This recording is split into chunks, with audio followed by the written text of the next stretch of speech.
میرے محترم ناظرین، عام شیعہ یہ سمجھتا ہے کہ اجتہاد اس چیز کا نام ہے کہ قرآن اور سنت سے اچھی اچھی باتیں اور ان کے جو صحیح باتیں ہیں، ان میں جو ضعیف باتیں ہیں ان کو چھوڑ کر شیعوں کے لیے جو عمل کے لیے جو احکام ہیں وہ نکالے جاتے ہیں اور شیعوں کو بتائے جاتے ہیں، اور اجتہاد اس عمل کا نام ہے کہ ایمانداری کے ساتھ جو قرآن اور سنت میں لکھا ہے وہ شیعوں تک پہنچا دیں، اور جو قرآن و سنت میں نہیں ہے اپنے آپ سے اضافہ نہ کریں۔ اور شیعہ، عام شیعہ جو ہیں اس غلط فہمی میں ہیں کہ مجتہدین کے فتوے قرآن اور سنت کے موافق ہوتے ہیں۔ تو ان کے اجتہاد کا ایک نمونہ ہے مسئلہ خمس میں، میرے معزز ناظرین۔ مجتہدین کیا کہتے ہیں ابھی ہمارے زمانے میں بالاجماع تقریباً، میں اس مسئلے میں کسی مخالف قول کو نہیں جانتا،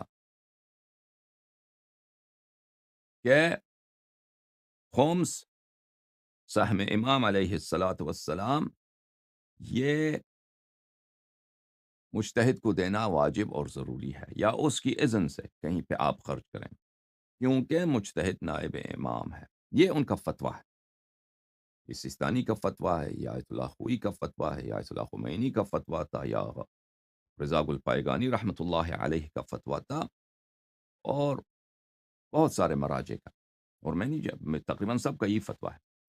تو ہونا تو یہ چاہیے کہ یہ سب ایک مسئلے پہ اجماع کرتے ہیں اور اتنے ٹھوس فتوے دیتے ہیں، تو اس کا کوئی حدیث تو ہونی چاہیے کہ مجتہد کو خمس دینا ضروری ہے کیونکہ وہ نائب امام ہے،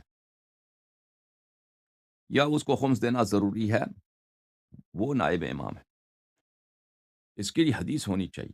حالانکہ اس کی حدیث کوئی نہیں ہے۔ اس کے جو حدیث ہے خمس کے متعلق کہ خمس وہاں پہ صرف کیا جائے، میرے محترم ناظرین، وہ شیعوں سے چھپایا جاتا ہے، اور جو حدیث نہیں ہے وہ فتوے کے طور پر پیش کیا جاتا ہے۔ تو آپ مجھے بتائیں کہ اگر صورتحال ایسا ہے، اگر میں سچ کہہ رہا ہوں اور میں سچ کہہ رہا ہوں، تو لعنت ہے ایسے اشتہاد پہ یا نہیں ہے؟ آپ مجھے بتائیں کہ اللہ کے دین میں ایک چیز نہیں ہے، آپ اس کو اضافہ کر دیں وہاں، اور جو چیز ہے اس کو چھپا دیں لوگوں سے۔ ہم، یہ اگر بدعت یہ نہیں ہے، فسق فی الدین یہ نہیں ہے، تو پھر کیا چیز فسق فی الدین ہے؟ بدعت پھر ہے کیا، کس چیز کا نام؟ آپ کے لیے حلال کو حرام بناتے ہیں، حرام کو حلال بناتے ہیں، اور آپ خوش ہیں کہ ہم تقلید کر رہے ہیں۔ اور میں یہ کھلا کہہ رہا ہوں، میرے تقاریر کو اوزات علمیہ میں دیکھا جاتا ہے، بہت سارے مولوی ابھی اگر دیکھ رہے ہوں گے، اور بہت سارے مولوی بعد میں دیکھیں گے، ٹھیک ہے نا؟ اور میں علی الاعلان کہتا ہوں، اور بہت سارے شیعہ میری باتوں کو مانتے ہیں۔ اگر یہ میرے بات غلط ہوں تو ان کے لیے بہترین موقع ہے کہ وہ سامنے آ جائیں کہ دیکھو اللہ یاری نے یہ کہا کہ مجتہدین کے پاس حدیث نہیں ہے اس فتوے کے لیے، اللہ یاری نے یہ کہا کہ یہ فتویٰ حدیث کے موافق نہیں ہے، اور مجتہدین نے حدیث چھپایا ہے، تو دیکھو اللہ یاری جھوٹ کہہ رہا ہے۔ ہم نے حدیث نہیں چھپایا ہے، بلکہ حدیث یہی ہے کہ تم مجتہد کو خمس دے دو، تو ان کے لیے بہترین موقع ہے نا۔ وہ سب میرے مخالف ہیں، اتنے معمم ہیں آپ کے ہندوستان میں، پاکستان میں، اور بہت لائق لوگ ہیں بعض ان میں سے، وزارت علمیہ میں ہیں، ان کا کام ہی یہی ہے کہ میری باتوں کو سنیں تاکہ اس میں کچھ کیڑا نکال سکیں۔ کیڑا نکال سکتے ہیں بھائی، تو یہ ان کے لیے چیلنج ہے۔ تو پھر آپ خود سوچئے، اگر ایسا ہے تو لعنت ہے ایسے اجتہاد پر، ٹھیک ہے نا؟ محترم ناظرین، یہ کتاب ہے العروۃ الوثقی للسید محمد کاظم الطباطبائی الیزدی رحمہ اللہ، جزء ثانی، یہاں پر ملاحظہ فرمائیے، صفحہ نمبر 216، فتویٰ نمبر 7، کتاب الخمس میں سید کاظم یزدی رحمۃ اللہ علیہ فرماتے ہیں: النصف من الخمس الذي للامام علیہ السلام، سہم امام جو خمس کا آدھا حصہ ہوتا ہے، امرہ فی زمان الغیبت راجع الی نائبہ، اس کا اختیار کس کے ہاتھ میں ہے؟ اس کے نائب کے ہاتھ میں۔ نائب کون ہے؟ وہو مجتہد الجامع للشرائع، اور یہ مجتہد ہے، مرجع ہے۔ اچھا میرے عزیز، یہ ایک فتویٰ ہوا نا کہ مجتہد نائب امام ہے۔ اب اس کی کوئی حدیث نہیں ہے، اس کی کوئی حدیث نہیں ہے۔ ٹھیک ہے نا؟ اور ان کا علماء نے اعتراف کیا ہے جس کی کوئی حدیث نہیں۔ دوسرا کیا؟ فلا بد من الایصال الیہ او الدفع الی المستحقین باذنہ، بس واجب ہے کہ خمس کو پہنچایا جائے مرجع تک، یا اگر اس سے اجازت لے کر مستحقین میں صرف کریں، کیونکہ اختیار اس کے ہاتھ میں ہے۔ تو اس حدیث کے جو اس فتوے کے جو دونوں حصے ہیں اس کے کیا ہونے چاہیے؟ حدیث ہونے چاہیے۔ حدیث نہیں ہے، پہلے حصے کا حدیث نہیں ہے کہ مجتہد نائب امام ہے، ٹھیک ہے نا؟ تو اس کے لیے آپ ملاحظہ کریں میرے ابحاث اسی یوٹیوب چینل میں، وہاں پہ میرا بحث ہے، میرا لیکچر ہے کہ مجتہدین نائب امام نہیں ہیں، اور ولایت فقیہ کیوں کفر اور شرک ہے۔ ان ابحاث کو آپ دیکھ لیجئے، اس کے میں وہاں پہ کافی و شافی دلائل ہیں۔ دوسرا جو حصہ ہے اس فتوے کا، فلا بد من الایصال الیہ، کہ خمس کو آپ کو دینا ہے، کس کو؟ مجتہد کو دینا ہے، یا اس کی اذن سے مستحقین کو دینا ہے۔ تو یہ ایک بدعت ہے میرے عزیزو، اور یہ بدعت کہ ہم نے خمس مرجع کو دینا ہے، مجتہد کو دینا، ایک ایسا فتویٰ ہے کہ اس کی حدیث نہیں ہے، اور ادخا اس کو بدعت اسی کو بولتے ہیں میرے عزیزو۔ بدعت اور فسق اسی چیز کا نام ہے، جس کا اللہ اور رسول صلی اللہ علیہ وآلہ وسلم، اہل بیت اطہار علیہم السلام نے حکم نہیں دیا ہے۔ آپ جا کے اس کو شیعوں کے ضمائر میں اور شیعوں کے اذہان میں ایک حقیقت مسلمہ کے طور پہ داخل کریں کہ یہ اللہ کا حکم ہے، دین میں اس کو داخل کریں۔ اچھا، اور پھر جو سسٹم ہے ہمارے پاس میرے عزیز، آپ کی خدمت میں عرض کریں، مرجعیت کا، جس کا سارا اسٹرکچر پیسے پہ قائم ہے، اسی خمس کے پیسے پر اور اسی جھوٹی فتوے پر میرے عزیز، اس میں جو بدعات ہیں کہ مرجع اجازت دیتا ہے، لیکن یہ کسی حدیث میں نہیں ہے کہ مرجع کو حق ہے کہ وہ اموال امام علیہ السلام میں تصرف کرے، ٹھیک ہے نا؟ وَأَمَّا الْحَوَادِثُ الْوَاقِعَةُ فَارْجِعُوا فِيهَا إِلَىٰ رُوَاةِ حَدِيثِنَا بل فينظران إلى ممن روى حديثنا ونظر في حلالنا وحرامنا وعرف شيئا من أحكامنا فليرضوا به حكما فإني قد جعلته عليكم حاكما إن العلماء ورثة الأنبياء۔ یہ سب احادیث پہلی بات ہے کہ مجتہدین کے لیے نہیں، روات کے لیے۔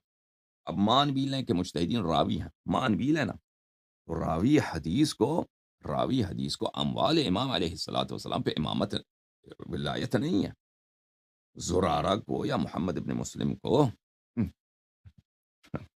یا یونس ابن عبد الرحمن کو یا سلمان فارسی کو یا ابو ذر غفاری کو امام امیر المؤمنین علیہ السلام یا اپنے زمانے کے کسی امام کے اس کے اموال پہ کوئی ولایت، کوئی اختیار نہیں ہے کہ وہ اجازت دے دے کہ بھئی تو یہاں پہ صرف کر، تو یہاں پہ صرف کر، ٹھیک ہے نا؟ ہم مان بھی لیں، اب اس کے متعلق مزید بات کریں گے۔ دیکھیں، جو یہ یہ بدعت کہ مجتہد اجازت دے دیتا ہے کہ تو اس کا ایک تہائی تو اپنی زندگی میں صرف کر سکتا ہے۔ اب کیا ہوتا ہے، خم سے آپ 1 لاکھ دیتے ہیں نا وکیل کو، وکیل تو آدھا حصہ یا نصف اپنے پاس رکھ لیتا ہے، اسی لیے وہ وکیل جو ہے یہ بہت، جس کے پاس وکالت آ جاتا ہے اس کے پاس پیسے، بڑے پیسے جمع ہو جاتے ہیں، مکانات، یہ وہ، بہت بادشاہ بن جاتا ہے۔ مرجے کی وکالت خود بادشاہت ہوتی ہے، خود کنگشپ ہوتا ہے، کیونکہ اس کی آمدنی اتنی زیادہ ہوتی ہے، مفت کی آمدنی۔ بیوقوف سادہ شیعہ سمجھتے ہیں کہ یہ ہمارا فریضہ ہے، ہم نے وکیل کو دے دیا، اس نے رسید دے دی تو ہم مبرئ الذمہ ہو گئے۔ ایسا ہے کہ ہم نے امام علیہ السلام کے ہاتھ میں تھمایا نا۔ اچھا، اس وکیل کو اجازت ہے ثلث کا یا نصف کا کہ وہ خرچ کرے اپنی زندگی چلانے کے لیے، اور اکثر وہ خرچ کرتے ہیں، اپنی مکانات خریدتے ہیں، باغات خریدتے ہیں، کاروبار وغیرہ، انویسٹمنٹ وغیرہ کرتے ہیں۔ تو تو میرے محترم ناظرین، یہ خود بدعت ہے، کیونکہ اس کو یہ اتھارٹی نہیں ہے کہ کسی کو اجازت دے۔ سمجھ میں آئی نا؟ پھر یا حضرات جاتے ہیں کہ مرجع سے ہم نے اجازت لیا، مرجع تقلید سے ہم اجازت لیتے ہیں کہ یہ خمس کا پیسہ ہمارے پاس ہے 5 لاکھ، ہم اس کو یہاں پر اپنے امام بارگاہ میں خرچ کرتے ہیں، اور پھر مرجع منت کرتا ہے، اس پہ احسان کرتا ہے، چلیں ہم آپ کو آدھا اجازت دے دیتے ہیں۔ یہ سب بدعت ہے، نہ کوئی حدیث، نہ کوئی روایت، کچھ بھی نہیں ہے، کچھ بھی نہیں ہے۔ اور پرانے زمانے میں علماء کی اقوال نہیں ہوتے تھے میرے اعزا، میرے بھائی، میں نے اقوال کل آپ کو دکھا دیے، خمس کے مصرف کے متعلق اقوال 14 اقوال میں نے دکھا دیے. پرانے زمانے میں یہ اقوال نہیں ہوتے تھے، یہ ہمارے زمانے میں بہت یہ مشہور ہو گئے ہیں یہ اقوال. اور اس طرح کا جو سسٹم ہے. اچھا، اس طرح میں نہیں کہتا کہ پرانے زمانے میں نہیں ہوتے تھے. پرانے زمانے میں اس طرح سے جو آج ہے اس طرح نہیں ہوتا تھا. پرانے زمانے میں بھی بعض مجتہدین کا قول یہی تھا کہ سہم امام علیہ السلام مجتہد کو دینا چاہیے، اور وہ مجتہد اس کو صرف کرے گا کس پر؟ سادات پہ خرچ کرے گا یا کسی بھی امر پہ خرچ کرے گا. اس طرح ہے اقوال، لیکن وہ ایک قول ہے بہت سارے اقوال میں سے.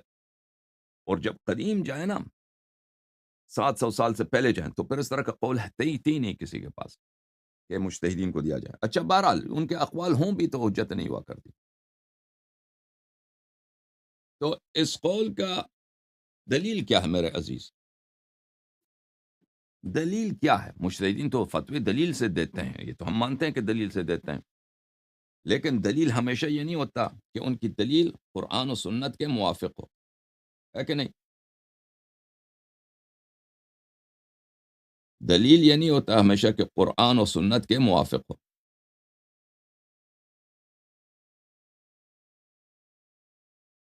ہوتا ہے بھائی کہ دلیل ہمیشہ مجتہدین کا قرآن و سنت کے موافق، وہ دلیل دیتے ہیں، لیکن دلائل وہ ضروری نہیں ہے قرآن و سنت کی روح سے. دلیل بناوٹی دلیل ہوتی ہے. بھائی عمر بن الخطاب بھی جو اس نے تراویح بنایا ہے، تراویح نماز بنایا، اس میں دلیل کے طور دلیل ہے اس کے پاس، لیکن دلیل اس کے قرآن و سنت نہیں ہے. دلیل اس کے اپنی ذہن میں جو کہتا ہے کہ ہم پیغمبر نماز شروع کر سکتا ہے تو میں کیوں نہیں شروع کر سکتا، میں بھی ایک نماز شروع کر دیتا ہوں نا. دلیل تو ہر ایک کے پاس ہوتا ہے، اس طرح نہیں دلیل بغیر دلیل کے کوئی بات کرتا ہے. دلیل ہوتا ہے. عمر نے بھی جو فتوے دیے ہیں، مثلا اس نے ایک مجلس میں 3 دفعہ طلاق دے دو تو ایک طلاق حساب ہوتی ہے، اس نے اس کو چینج کیا.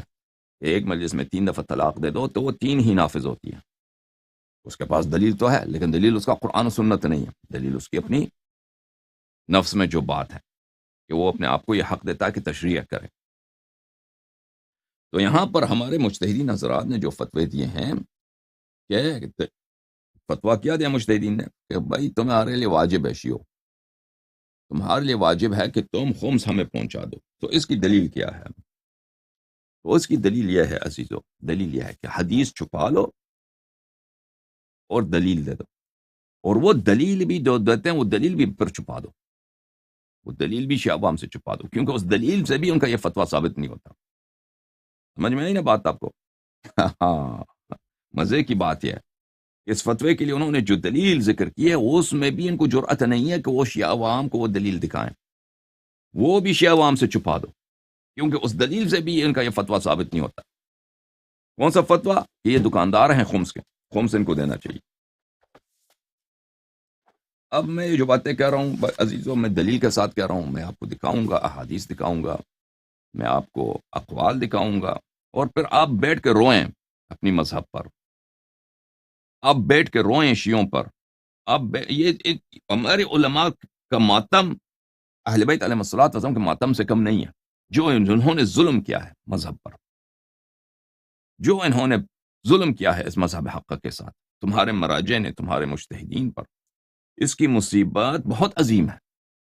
اس کی مصیبت بہت عظیم ہے کہ آپ کو ایسے خیالوں میں رکھا ہے ان لوگوں نے، ایسے بدعات میں رکھا ہے انہوں نے، اپنی آراء کو انہوں نے، اپنی افکار کو انہوں نے دین بنایا ہے تمہارے لیے.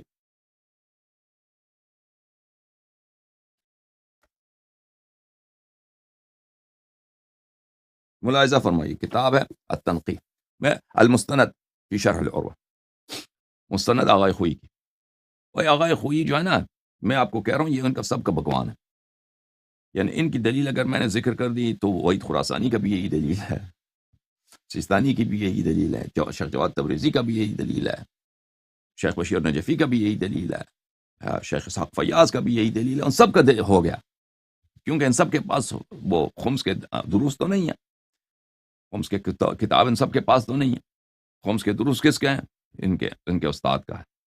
اور ان کے استاد بہت ذہین آدمی، بہت لائق آدمی، آغائے خوئی رحمۃ اللہ علیہ، بہت ذہین آدمی، بہت ہی لائق آدمی. جیسے کہ بہت سارے علماء گزرے ہیں تاریخ میں، لیکن یہ صراط مستقیم پہ ہونا ایک بات ہے، ذہین ہونا، لائق ہونا، صاحب اطلاع ہونا اور بات ہے، ٹھیک ہے نا؟ فخر رازی وہ ذہین نہیں ہے، ایک اعجوبہ ہے فخر رازی. فخر رازی ایک اعجوبہ ہے، ذہانت میں، قوت استدلال میں، اور وہ سعت معلومات میں. ابن تیمیہ ایک اعجوبہ ہے. ابن تیمیہ ایک ایک اعجوبہ ہے، ذہانت میں، ذکاوت میں، سعی معلومات میں، کثرت مطالعہ میں، لیکن ہے بہت ہی خبیث انسان، ٹھیک ہے نا؟ تو یہ آغا خوئی انہوں نے اپنی فن میں بڑا محنت کیا ہے. کس میں؟ فن اجتہاد میں. اجتہاد کس چیز کا نام ہے؟ کہ تم فتویٰ دے دو، کبھی قرآن و سنت سے، کبھی اپنے جیب سے، اور کبھی خود بناؤ. اجتہاد ہمارے زمانے میں اسی کا نام ہے. تو ان علوم میں انہوں نے کافی محنت کیا تھا. اچھا، یہ ملاحظہ فرمائیے، المستند فی شرح العروۃ الوثقی، چل بھی دکھائے تھا آپ کو یہ کتاب، جلد نمبر 5، کتاب الخمس، صفحہ نمبر 329. وہی فتویٰ ہے سید کاظم یزدی رحمہ اللہ، النصف من الخمس. اس کی دلیل کے طور پہ اس کے ذیل میں وہ ایک پہلی بات ہے کہ حدیث نقل کرتے ہیں، احدہما ما قوى. اچھا، ہم خمس کا مصرف کہاں ہے؟ کہتا ہے ایک قول یہ ہے جس کو صاحب جواہر نے صحیح قرار دیا ہے، اور وہ حدیث پہ مشتمل ہے. وہ حدیث ہے یونس عبد الرحمن کی روایت ہے، وہ بلکہ میں وہ روایت آپ کو دکھائی دوں. اور اس روایت کے متعلق ہم آئندہ جا کر بہت تفصیل کے ساتھ بات کریں گے. ایک منٹ میں وہ روایت دیکھا ہوں.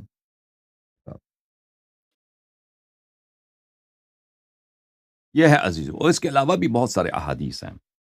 اب صرف آپ نہ سمجھے کہ صرف حدیث یہی ہے، حدیث بہت سارے ہیں. اچھا،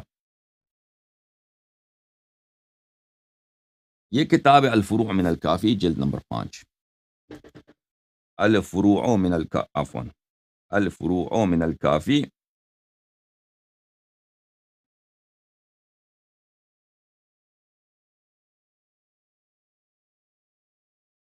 الفروع من الکافی، جلد نمبر 5،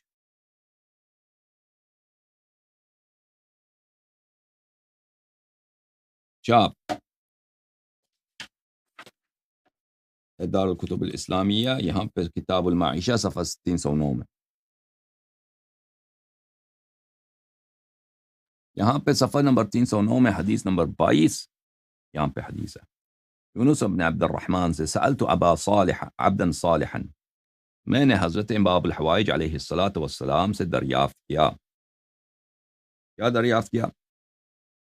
جعلت فداک، میں تم پہ فدا جاؤں. کننا مرافقین لقوم بمکہ، ہم ایک قوم کے ساتھ تھے مکہ مکرمہ میں، ان کے ساتھ ہم سفر تھے، ہم سفر تھے. فارتحلنا عنہم وحملنا بعض متاعہم، ہم ان سے دور ہو گئے، ان کے کچھ سامان ہمارے پاس رہ گئے. ہم ان سے دور ہو گئے، راستے میں بچڑ گئے، ان کا کچھ سامان ہمارے پاس رہ گیا. بغیر علم، ہمیں پتہ نہیں تھا کہ سامان ان کے ہمارے پاس بچا. وقد ذهب القوم ولا نعرفهم ولا نعرف اوطانهم، وہ لوگ چلے گئے، وہ چلے گئے، ہم سے دور ہو گئے. اب ہم نہیں جانتے وہ کس شہر کے لوگ تھے، اور وہ کس قبیلے کے لوگ تھے. ابھی ان کی امانت ہمارے پاس رہ گئی ہے. فقد بقي المتاع عندنا فما نصنع به، سامان ان کا ہمارے پاس بچ گیا ہے، ہم کیا کریں ان کے سامان کے ساتھ. قال تحملونه حتى تلحقوهم بالكوفة، امام علیہ السلام نے فرمایا ان کا سامان اپنے ساتھ لے کے جاؤ کوفے میں، کوفے میں ان کو ڈھونڈ لو، ان کو دے دو. عرض کیا لست اعرفهم ولا ندری کیف نسأل عنهم، ہم ان کو نہیں جانتے، ہمیں ان کو نہیں جانتے، ہمیں پتہ نہیں وہ کون ہے، اور کیسے ان سے پوچھیں، ہم نہیں جانتے ان کو. اچھا،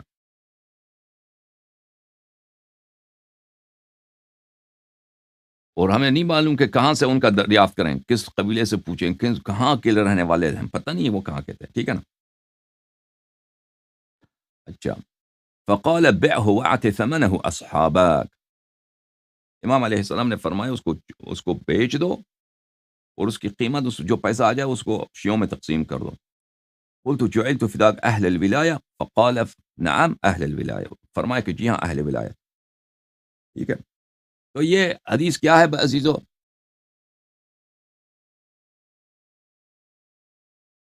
یہ حدیث تہذیب الاحکام میں بھی موجود ہے. ایک منٹ میں تہذیب بھی لے کے آؤں آپ کی خدمت میں، تہذیب بھی لے کے آؤں.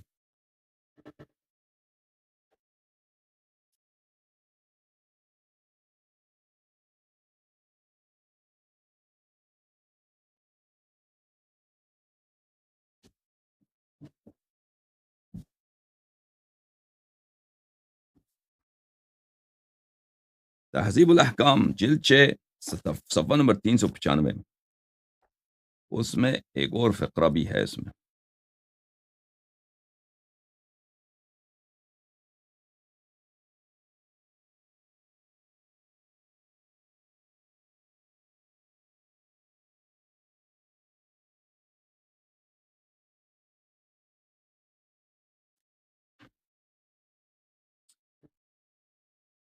کتاب تہذیب الاحکام، چاپ دار الکتب الاسلامیہ، جلد نمبر 6 صفحہ نمبر 395.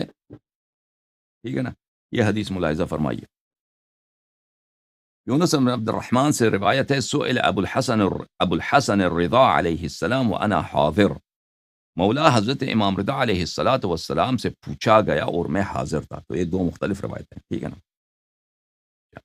جعلت فداك رفيق كان لنا بمكة فرحل عنها إلى منزله ورحلنا إلى منازلنا. ہمارے ساتھ مکے کے راستے میں کچھ ساتھی تھے، مکے میں کچھ ساتھی تھے، پھر وہ چلے گئے اپنے وطن کی طرف، ہم چلے اپنے وطن کی طرف. فلما انصرنا في الطريق اصبنا بعض متاعه معنا فأي شيء نصنع به. جب ہم کچھ راستے چل پڑے تو دیکھیں کہ ان کا سامان ہمارے پاس رہ گیا ہے، ان کے کپڑے ہیں، ان کے شاید پیسے ہیں، زیورات ہیں، جو بھی ہیں، سامان ہمارے پاس رہ گیا ہے، ہم ان کے ساتھ کیا کریں؟ اچھا، قال تحملونه حتى تحملوه الى الكوفه. امام علیہ السلام نے فرمایا اس کا سامان کوفہ لے کے چلے جاؤ اور کوفہ اپنے ساتھ لے کے جاؤ. قال لسنا نعرفه ولا نعرف بلده ولا نعرف كيف نصنع. عرض کیا ان لوگوں نے کہ مولا ہم ان کو نہیں جانتے اور ان کے قبیلے بھی نہیں جانتے، کس مکان سے ہیں، کس علاقے کے لوگ ہیں، وہ نہیں جانتے، کن سے پوچھیں، وہ نہیں ممکن نہیں ہے. قال اذا كان كذا فبعه وتصدق بثمنه. فرمایا کہ اگر ایسا ہے اس کو بیچ دو اور اس کا پیسہ جو ملے، مثلا آپ نے سامان بیچ دے 50,000 مل گیا، اس کے پیسوں کو آپ صدقہ کر دو، تصدق کر دو. قال على من جعلت فداك. وہ صدقہ کس کو دے دیں؟ فرمایا على اہل الولایہ، شیعوں کو دے دیں. اچھا، یہ روایت ہے. اچھا، یہ روایت مطلق اس مال کے متعلق ہے. جو آپ کے پاس ایک مال ہے وہ مالک کو نہیں دے سکتے، مالک تک نہیں پہنچا سکتے، ٹھیک ہے نا. اس مال کے مالک تک نہیں پہنچا سکتے. مالک جانتے بھی ہیں کہ وہ مالک کون ہے، لیکن اس کی ناممکن ہے آپ وہاں تک پہنچا دینا. تو یہ روایت ہے. کوئی صاحب کہتے ہیں کہ ہم خمس کے پیسے کے ساتھ کیا کریں، ٹھیک ہے نا. کوئی صاحب کیا کہتے ہیں کتاب المستند میں، کہتے ہیں خمس کے پیسے کے ساتھ کیا کریں. کہتے ہیں پہلی بات یہ ہے کہ صاحب جواہر نے جو حدیث نقل کی ہے، جواہر کلام میں یہ تہذیب اور کافی کی حدیث نقل کی ہے اور کہا کہ یہ بہت اچھا قول ہے کہ ہم خمس کے پیسے کے ساتھ یہی کریں کہ خمس کا پیسہ شیعوں پر خرچ کیا جائے، شیعہ میں جو غریب غربا ہیں، یا امام علیہ الصلوۃ والسلام کی طرف سے صدقہ دیا جائے. اور صدقہ کل معروف، صدقہ ہر نیک کام میں ہم صدقہ دے سکتے ہیں. تو یہ حدیث بھی ہے، روایت بھی ہے، صاحب جواہر نے کہا صحیح بھی ہے. اور خوئی اس کو نقل کرنے کے بعد کہتا بھی ہے، خوئی اس کو نقل کرنے کے بعد کہتا بھی ہے، احدهما ما قواه في الجواهر من اجراء الحكم مجهول المالك عليه الى اخره. اس کے کہتا ہے فان الوجه الاول وان كان وجيها في الجمله. اس کے بعد کہتا بھی ہے کہ یہ بہت وجیح قول ہے، بہت صحیح قول ہے، یہ بہت صحیح قول ہے، اچھا قول ہے. کہ خمس کے ساتھ یہی کیا جائے، ٹھیک ہے نا. لیکن اس کا مشکل کیا ہے عزیزو؟ اگر اس قول کو آپ لے لیں کہ پیسہ آپ کے پاس ہے، ٹھیک ہے نا، پیسہ سامان آپ کے پاس ہے، سامان کو آپ نے بیچ دیا، مثلا ایک شخص سامان ہے آپ کے پاس، وہ اس کا صاحب جو ہے وہ نہیں مل سکتا، آپ نے اس بیچ دیا، اس کی قیمت آپ نے صدقہ دینا ہے، تصدق دینا. تو امام علیہ السلام تو نہیں فرمایا کہ وہ پیسہ مجھے دے دینا، ٹھیک ہے نا، پیسہ مجھے دے دینا میں صدقے میں خرچ کر دوں گا. امام علیہ السلام نے تو یہ نہیں فرمایا. امام علیہ السلام نے فرمایا کہ تم خود اس کو بیچ دو اور اس کی قیمت جو ہے تصدق میں خرچ کر دو. تو اس کا نتیجہ کیا ہوگا میرے محترم؟ نتیجہ یہ ہوگا، اگر خوئی صاحب اس مبنے پر فتویٰ دے دیں تو پھر خمس مجتہد کو دینا ضروری ہے؟ بالکل ضروری نہیں ہے. کیونکہ جب امام علیہ السلام نے فرمایا کہ وہ پیسہ مجھے نہ، اگر امام علیہ السلام فرماتے کہ وہ پیسہ مجھے دے دو تو پھر خمس خوئی صاحب احتمال بہت قوی ہے کہ کہتے ہیں کہ یہی فتویٰ ہے ہمارا، فتویٰ یہی ہے ہمارا، کیونکہ ہم امام علیہ السلام کے نائب ہیں. امام علیہ السلام نے فرمایا کہ بھائی وہ پیسے، وہ سامان تم مجہول المالک تک نہیں پہنچا سکتے، تم اس کا بیچ کر اس کا پیسہ ہمیں دے دو، پھر ہم خرچ کریں گے، ٹھیک ہے نا. اگر یہ فتویٰ، اگر یہ حدیث یہ ہوتی تو خوئی صاحب زبردست فتویٰ دیتے کہ واہ واہ ہمارے پاس حدیث ہے کہ بھائی خمس کا پیسہ ہمیں دے دو، کیونکہ امام علیہ السلام تک اس کو نہیں پہنچا سکتے، ہمیں دے دو. یہ اسی مال کی طرح ہے جس کا مالک تک وصول ناممکن ہے یا بہت مشکل، کہ اس کے مالک تک آپ نہیں پہنچا سکتے، ٹھیک ہے نا. اگر یہ حدیث مان لیتا تو خوئی صاحب کے پاس دو راستے ہیں. حدیث مان لے تو کیا ہوگا؟ حدیث مان لیں تو پھر وہ ہر شیء کا اپنا حق ہوگا نا، کہ جو خمس کا پیسہ ہے اس کے پاس، حکم یہی ہے کہ وہ خمس کا پیسہ جو ہے وہ تصدق کر دیں شیعوں پر یا تصدق کر دیں کار خیر پر، ٹھیک ہے نا. اس کی اپنی ذمہ داری، اس میں نہ مجتہد کی اذن کی ضرورت ہے، نہ مجتہد کی طرف صرف کرنے کی ضرورت، کچھ بھی نہیں ہے.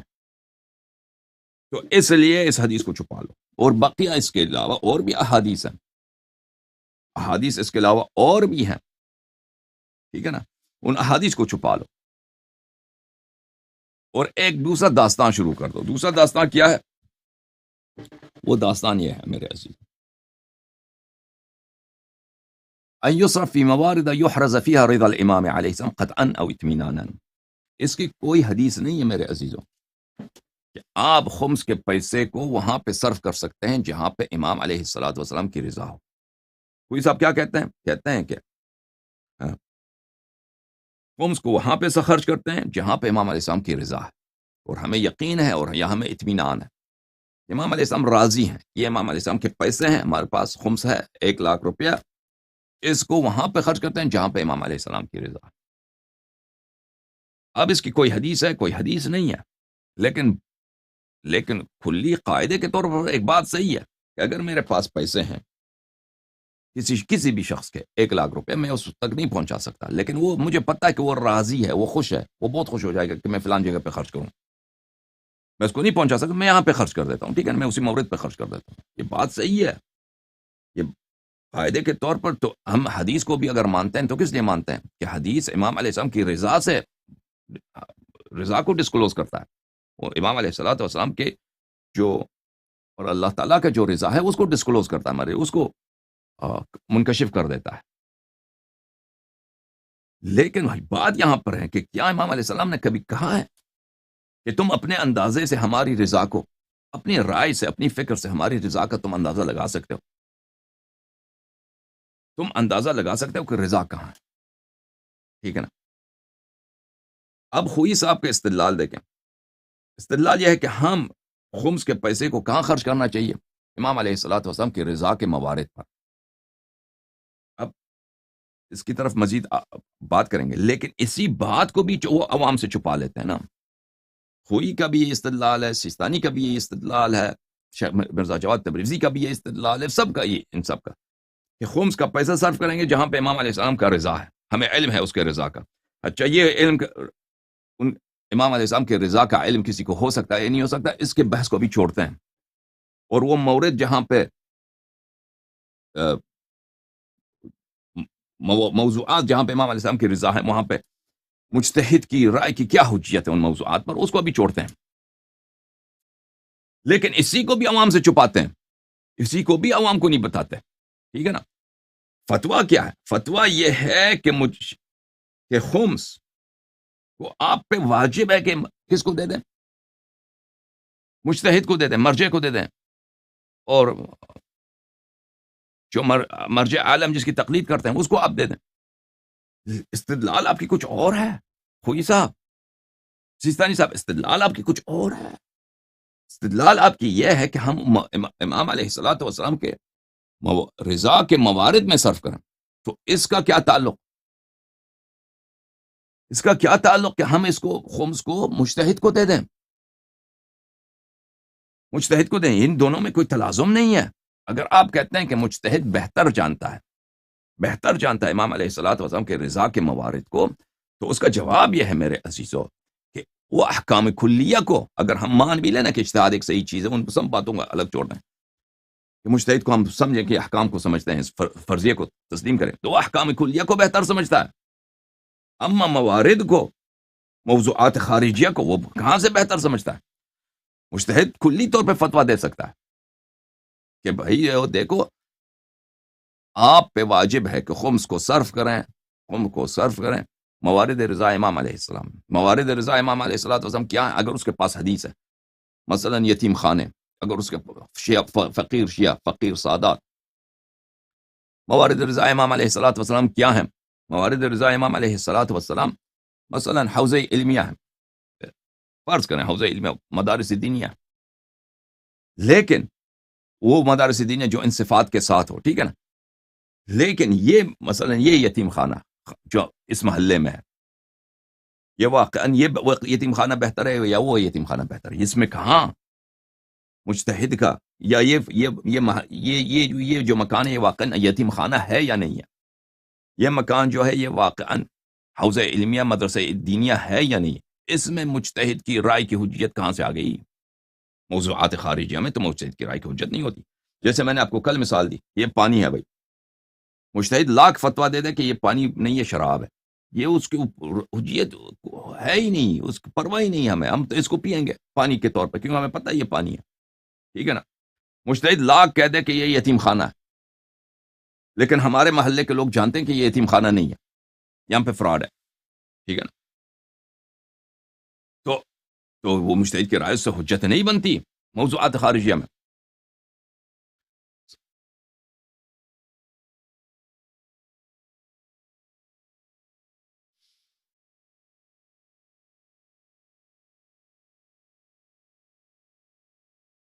میرے محترم ناظرین، یہ کتاب الخمس ہے، سید محقق داماد رضی اللہ تعالیٰ عنہ سے رحمۃ اللہ علیہ، اس کتاب میں ملاحظہ فرمائیے فی بیان لزوم صرف سہمہ فیما یقطع برضاہ علیہ السلام، اس مسئلے کا بیان، اس قول کا ذکر کہ سہم امام علیہ السلام کو صرف کیا جائے ان موارد میں جہاں پر ہمیں قطع یقین ہے کہ امام علیہ السلام وہاں پر راضی ہیں۔ اچھا، یہاں پر اس کے ذیل میں کہتے ہیں ان الکلام بعد انما هو فی تحصیل الصغرا، کبرا پہ ہمیں بات نہیں ہے، قاعدہ کلیہ کہ اگر امام علیہ السلام کی رضا حاصل ہو، کہ ہمیں پتہ ہو کہ اس مورد پہ وہ راضی، وہاں پہ آپ خمس خرچ کر سکتے ہیں، تو غیبت میں بھی اور حسر حضور اور حسر غیبت میں فرق بھی نہیں ہے، ٹھیک ہے نا۔ وہ تو حسر حضور اور حسر غیبت میں فرق ہی نہیں ہے۔ جب مجھے پتہ ہے میرے پاس 1,00,000 خمس ہے، امام علیہ السلام بہت خوش ہو جائیں گے کہ میں اس کو فلاں محلے میں خرچ کروں، تو چاہے عصر حضور ہو چاہے عصر غیبت ہو، ٹھیک ہے نا۔ وہ امام تک علیہ السلام تک وصول ممکن بھی ہو، پھر بھی میں اس کو وہاں پہ خرچ کرتا ہوں، کیونکہ مجھے پتہ ہے مجھے اجر ملے گا، امام علیہ السلام راضی ہیں یعنی اللہ راضی ہے، میں وہاں پہ خرچ کروں۔ یہ قاعدہ بذاتی تو صحیح ہے، لیکن کہاں سے آپ کو پتہ چلے گا؟ بات یہاں پر ہے، کہاں سے آپ کو پتہ چلے گا کہ امام علیہ السلام یہاں پہ راضی ہیں، اس مورد میں راضی ہیں؟ صغرا کے تحصیل میں، یعنی کہ اس موارد میں کہ امام علیہ السلام یہاں پہ راضی ہیں، کہاں پہ آپ کو کہاں سے آئے گا القطع بالرضا کہ آپ راضی، امام علیہ السلام کی رضایت پہ آپ قاطع ہو جائیں، یقین ہو جائے کہ امام علیہ السلام یہاں راضی ہیں۔ اذ ما علم اجمالا بتواتر ایثارهم على غیرهم على انفسهم ولو كان بهم خصاصة لا يكفي في ذلك مع ما ربما شوهد من اعطائهم الاجانب فقط وعدم اعطائهم اقاربهم۔ کہتے ہیں کہ امام علیہ الصلوۃ والسلام ایسے نہیں ہے کہ ٹھیک ہے کہ امام علیہ ائمہ طاہرین علیہم السلام بہت دفعہ ہوتے تھے، کیا ہوتے تھے کہ وہ اپنے اقارب کو محروم رکھتے تھے، اجانب کو عطا کرتے تھے، اقارب کو محروم رکھتے تھے، خود اپنے آپ کو محروم، مثلا پیسہ ہے، کھانا ہے، دشمنوں کو دے دیا، اجانب کو دے دیا، اپنوں کو محروم رکھ دیا، اپنوں کو آپ کہتے ہیں ہم امام علیہ الصلوۃ والسلام کے مثلا شیعوں کو دیں گے یا امام علیہ السلام کے اقارب کو دیں گے، کہاں سے معلوم کہ امام علیہ السلام اس پہ راضی ہیں؟ ان کا خود اپنی سیرت دیکھیں، بہت دفعہ وہ اجانب کو دیتے ہیں، اقارب کو محروم رکھتے ہیں، ما انهم كانوا حوالی، گرچہ وہ اقارب ان کے بہت قریب ہوں، بحيث لولا الاتكال على الاسمة لامكن الاعتراض، بلے اگر ایسا کہ اگر ائمہ علیہ السلام معصوم نہ ہوتے تو ہم اعتراض کر سکتے کہ بھئی آپ نے اقارب کو محروم رکھا، اجانب دشمنوں کو آپ نے پیسے دیے، کھانے دیے، ہدیے دیے، بل ما شوهد من بعض احوالهم من اعطاء مال وافر لبعض الاحاد بحيث لو كان الامر بيد غيره لساوى عليه السلام لساوى بين ذلك الشخص الذي وصل اليه مال وافر وبين غيره. کہتے ہیں ہم بعض دفعہ دیکھتے ہیں کہ ایک غیر آدمی کو، ایک شخص کو مال وافر دے دیتا ہے اور دوسرا جو ہے اس کو مال کم مال دے دیتا ہے، حالانکہ اگر ہم ہوتے شاید دونوں کو ایک جیسے دیتے، لیکن امام علیہ السلام ایک شخص کو زیادہ دیتا ہے، ایک شخص کو کم دے دیتا، ٹھیک ہے نا؟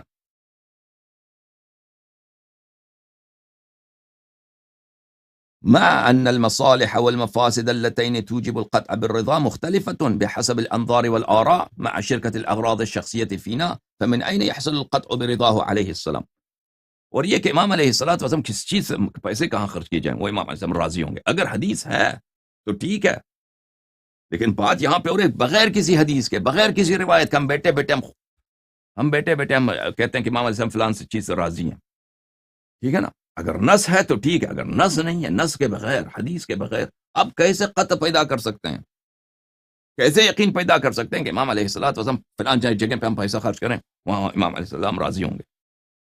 ابھی یہ یتیم خانہ ہمارے نظر میں بہت بہترین ہے، ہم چاہیں ہم شاید یہ ہم کہہ دیں ہمارے پاس پیسہ ہوتا تو ہم اسی یتیم خانے میں کو دے دیتے نا، لیکن آپ یقین سے کہہ سکتے امام علیہ الصلوۃ والسلام کے پاس اگر یہاں پہ ہوتے وہ بھی اسی یتیم خانے کو پیسے دے دیتے، شاید نہ دے دیتے، شاید کہیں اور مصرف کرتے، ان کے نظر میں کوئی اور چیز زیادہ اہم ہوتا، کوئی اور مصلحت زیادہ مہم ہے، ٹھیک ہے نا؟ تو یہ کہنا کہ امام علیہ الصلوۃ والسلام راضی ہیں، ان کی رضایت کا ہم رضا احراز کر لیتے ہیں، یہ بہت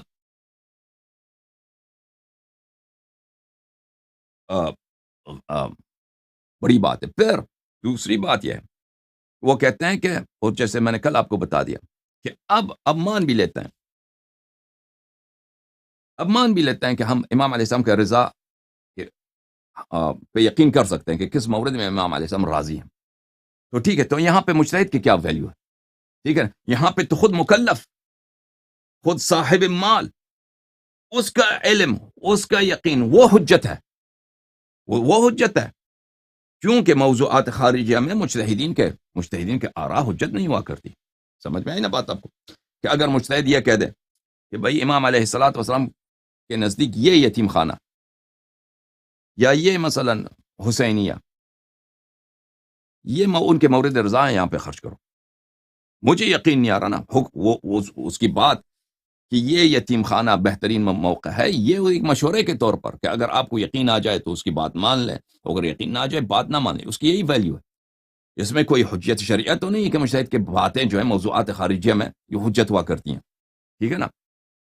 سمجھ میں آئی نا بات آپ کو؟ اگر مجتہد کو ایک شخص کہہ دے، مجتہد فتویٰ دے دے کہ فلان شخص کا بیٹا ہے، اس سے وہ ثابت نہیں ہوتی کہ یہ شخص فلانے کا بیٹا ہے۔ مجتہد فتویٰ دے دے کہ فلانا زمین غصبی ہے، اس سے وہ ثابت نہیں ہوتی کہ وہ غصبی ہے۔ مجتہد کے قول کہاں پہ حجت ہے؟ احکام کلیہ میں۔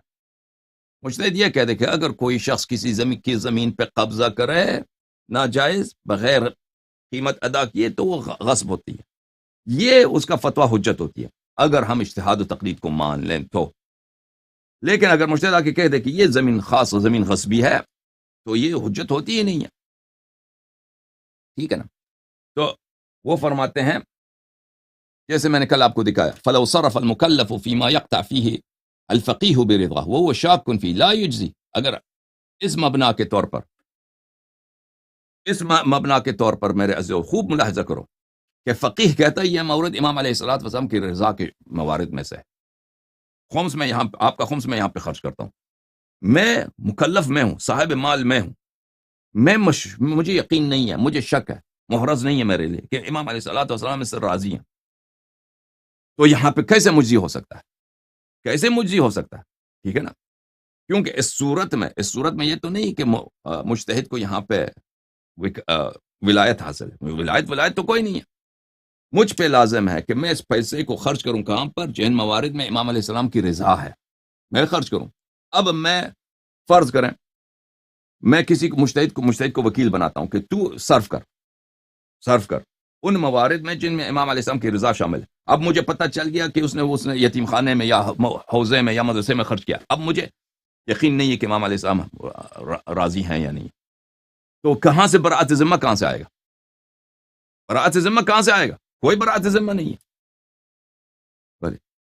یہ صرف اگر کیونکہ یہاں پر میری شک میں اور میری یقین ملا کے، نہ مرجع کی اور مجتہد کی شک اور یقین ملا کے. ملاحظہ فرمائیے کتاب المرتقى الى الفقه الارقى سید صاحب الحکیم رحمۃ اللہ علیہ، سید محسن حکیم کے صاحبزادے تھے اور بہت قابل، بہت لائق مجتہد تھے، یعنی سن 1970 کی دہائی میں. اور یہ آیت اللہ سن 1970 اور پھر شاید ان کو قتل کیا، صدام نے قتل کیا تھا ان کو، سید صاحب الحکیم کو. اور یہ مرحوم آیت اللہ سید محمد روحانی کے شاگرد تھے، اور ان کے تو بہت بڑے بڑے علماء، حوزے کے علماء کے شاگرد تھے. سید باقر صدر ان کے شاگرد تھے، اور ابھی موجودہ جتنے مراجع ہیں بہت سارے میں سے ان کے شاگرد رہے. کون؟ آیت اللہ سید محمد روحانی. تو یہ ان کے دروس ہے، المرتقى الى الفقه الارقى، دروس ہیں سید محمد روحانی رحمۃ اللہ علیہ کے. کتابت ہے کس کی؟ سید عبد الصاحب الحکیم کی رحمۃ اللہ علیہ مجمعین.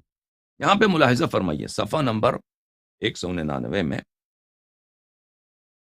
وَأَمَّا الْوَجْهُ الرَّابِعُ فَإِنْ حَصَلَ الْعِلْمُ لِلْعَامِّ بِرِضَى الْإِمَامِ عَلَيْهِ السَّلَامِ فِي صَرْفِهِ فِي بَعْضِ الْمَوَاضِعِ جَازَ أَنْ يَصْرِفَهُ فِيهِ بِلَا كَلَامٍ. اگر کسی شخص کو یقین ہو جائے، اب میں مکلف ہوں نا، میں مکلف ہوں کہ میں خمس کو، میں صاحب مال ہوں، خمس میرا ہے، میں نے اپنے مال سے نکالا ہے، میں نے اس کو خرچ کرنا ہے جہاں پہ امام علیہ السلام راضی ہیں. تو اگر مجھے یہ علم آ گیا کہیں سے، یہ علم آنا تو میں نے عرض کیا کہ یہ بہت مشکل کام ہے یا ناممکن ہے کہ امام علیہ السلام کہیں راضی ہیں. بغیر حدیث، بغیر روایت، بغیر نص کے علم حاصل ہونا یہ بہت مشکل کام ہے. اچھا میں یہاں پہ صرف کروں امام علیہ السلام راضی ہوں گے، اگر مجھے ایسا یقین آ گیا تو صرف کر لیتا ہوں بلا شک و بلا ریب. ٹھیک ہے نا؟ وَأَمَّا إِذَا لَمْ يَعْلَمْ بِرِضَاهُ عَلَيْهِ السَّلَامُ فَقَدْ قِيلَ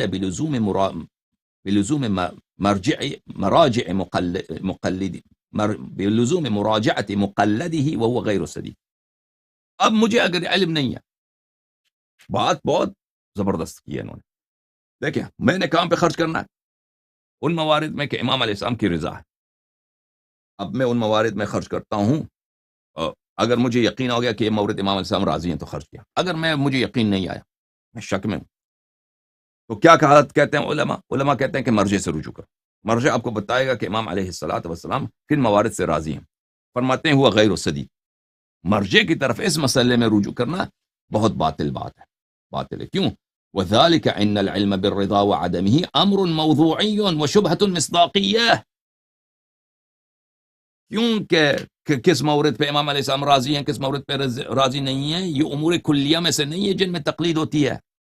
یہ موضوعات خارجیہ کی بات ہو رہی ہے، یہ شبہ مصداقیہ کی بات ہو رہی ہے. اب یہ پانی ہے نا، یہ پانی شراب ہے یا یہ گلاس، یہ شراب ہے، یہ مائع شراب ہے یا پانی ہے.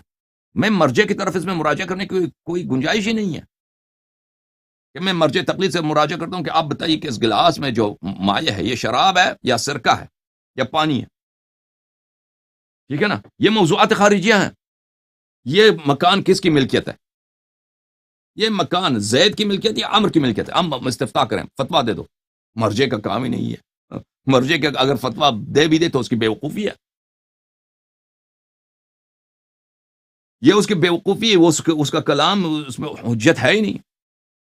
اب یہ کتاب میری ملکیت ہے یا زید کی ملکیت ہے؟ یہ کتاب ٹھیک ہے نا، مرجع آ کے فتویٰ دے دے، یہ تو نہیں ہوتی. مرجع کا کیا ہے؟ مرجع کا کلام کہاں پہ حجت ہے؟ وہ چیزیں جو قرآن و سنت سے استنباط ہوتی ہیں. قرآن و سنت میں تو یہ نہیں لکھا نا کہیں کہ یہ پانی شراب ہے، یا یہ پانی وہ سرکہ ہے، یا یہ پانی یا یہ مائع جو ہے پانی ہے یا شراب یا سرکہ، یہ تو نہیں لکھا کہیں. ٹھیک ہے نا. قرآن و سنت میں تو کہیں نہیں لکھا کہ یہ کتاب کس کی ملکیت ہے. قرآن و سنت میں تو یہ کہیں نہیں لکھا کہ یہ یتیم خانہ جو مثلا جہلم میں ہے، جو اسلام آباد میں ہے، یہ مدرسہ جو پشاور میں ہے، یا یہ مدرسہ جو کوئٹے میں ہے، یہ امام علیہ الصلوۃ والسلام سے راضی ہیں یا راضی نہیں ہیں. یہ تو کہیں نہیں ہے کتاب و سنت میں. وہ چیزیں جو قرآن و سنت سے استنباط ہوتی ہیں ان میں مرجع کا حکم کیا ہوتا ہے؟ حجت ہوتا ہے. ٹھیک ہے نا، غیر صدیق. یہ بات کہ اگر مقلد کو یقین آیا کہ فلان مورد پہ امام علیہ السلام راضی ہیں، میں پیسہ وہاں خرچ کروں، یہ یقین تو کسی کو آئے گا بھی نہیں. ٹھیک ہے نا وہاں پہ پیسہ خرچ کروں. یہ سب باتیں اجتہادی ہیں عزیزو، سب باتیں اجتہادی ہیں. قرآن و سنت اس میں ہے ہی نہیں. آپ سن رہے ہیں نا، اس سے یہ کہتے ہیں کہ ہم قرآن و سنت کی روح سے فتوے دیتے ہیں. قرآن و سنت کہاں ہے یہاں پر؟ اجتہاد کو دیکھیے. اجتہاد کس چیز کا نام ہے؟ اجتہاد بہت دقیق مباحث کا نام ہے، بہت دقیق اور باریک مباحث کا نام ہے جو اکثر نظریات ہیں، اور اس میں قرآن و سنت نہیں. قرآن و سنت واضح ہوا کرتی ہے. ابھی میں قرآن و سنت کی طرف جب آؤں گا نا کہ خمس کہاں صرف کرنا ہے، تو پھر وہ آپ کے لیے واضح ہو جائے گا کہ زمین و آسمان کا فرق ہے اجتہاد میں اور قرآن و سنت میں. وذلك لأن العلم بالرضا وعدمه أمر موضوعي وشبهة مصداقية ولا وجه للرجوع فيه إلى المقلد. اگر ہم مقلد کو، عام آدمی کو جو خمس دینے والا ہے، اس کو یقین آ گیا کہ یہاں پر اس یتیم خانے میں پیسہ خرچ کروں یا اس مدرسے میں خرچ کروں تو امام علیہ السلام راضی ہیں، تو خرچ کرے بلا شک. لیکن اگر اس کو یقین نہیں آیا، اس کو شک ہے، تو کیا کرے؟ مرجع کی طرف رجوع کرے. مرجع کا قول اس میں حجت ہے ہی نہیں. ختم بات، ختم بات. کیونکہ کہ یہ شبہ موضوعیہ ہے، شبہ مصداقیہ ہے، اور اس میں کسی مرجع کا قول حجت نہیں ہوا کرتی. فإن المقلد، مقلد یعنی مرجع تقلید، انما يكون مرجعا في الشبهات الحكمية دون الموضوعية. مرجع تقلید کا کام ہے احکام کلیہ بیان کرے، نہ کہ موضوعات خارجیہ پہ وہ اپنا نظریہ دے دے. موضوعات خارجیہ پہ وہ اپنا نظریہ بھی دے دے، اس کا کسی کے لیے حجت ہے ہی نہیں. سمجھ میں آئی بات آپ کو؟ اچھا، اب واپس آتے ہیں خوئی کی طرف، سیستانی کی طرف، ان مجتہدین کی طرف جو کہتے ہیں کیا کہ خمس آپ پہ واجب ہے، لازم ہے. کس کو دے دیں؟ مرجع تقلید کو دیں، مرجع تقلید کو دیں. دلیل آپ کی کیا ہے؟ دلیل آپ کی یہ ہے کہ ہم پہ واجب ہے کہ ہم حدیث چھپاؤ، حدیث نہ لاؤ، کیونکہ حدیث لائیں گے تو مرجع کو دینا وہ لازمی نہیں ہوگا. یہ بات یہ ہے کہ ہم مرجع کو دیتے ہیں اس لیے کہ ہم نے خمس کو صرف کرنا ہے ان موارد پہ جہاں پہ امام علیہ السلام راضی ہیں. چلو مان لیا راضی ہیں، تو خمس کو کیوں، مرجع کو پھر کیوں دینا؟ اس سے وہ تو ثابت نہیں ہوتی، اس سے تو وہ ثابت نہیں ہوتی کہ مرجع کو دے دیں، مرجع کو ہم اس کو تقدیم کریں. یہاں پہ ایک نکتہ آپ کی خدمت میں عرض کروں کہ ان کے مراجع کے کتب میں آپ جائیں تو وہ بہت اس نکتے پہ تقریباً سبھی کہتے ہیں کہ دیکھیں حوزات علمیہ جو ہیں اس سے دین کی بقا ہے، حوزات علمیہ سے دین کی تبلیغ ہوتی ہے، حوزات علمیہ سے ایسے علماء نکلتے ہیں جو دین کا دفاع کرتے ہیں. اس لیے یہاں پر اگر ہم مال امام علیہ السلام خرچ کریں تو اس میں امام علیہ السلام کی رضا ہے. عزیزوں، میں یہاں پر آپ کی خدمت میں پہلے بھی بات کر چکا ہوں کہ حوزات علمیہ مشکلات کا جڑ ہے. حوزات علمیہ یہاں پہ جتنے پیسہ جاتا ہے آپ دیکھیں اپنا اس کا آؤٹ کم کیا ہے. حوزات علمیہ میں تو کلام اہل بیت علیہ السلام پڑھایا نہیں جاتا، قرآن نہیں پڑھایا جاتا، سنت نہیں پڑھایا جاتا، عقائد حقہ نہیں پڑھایا جاتا.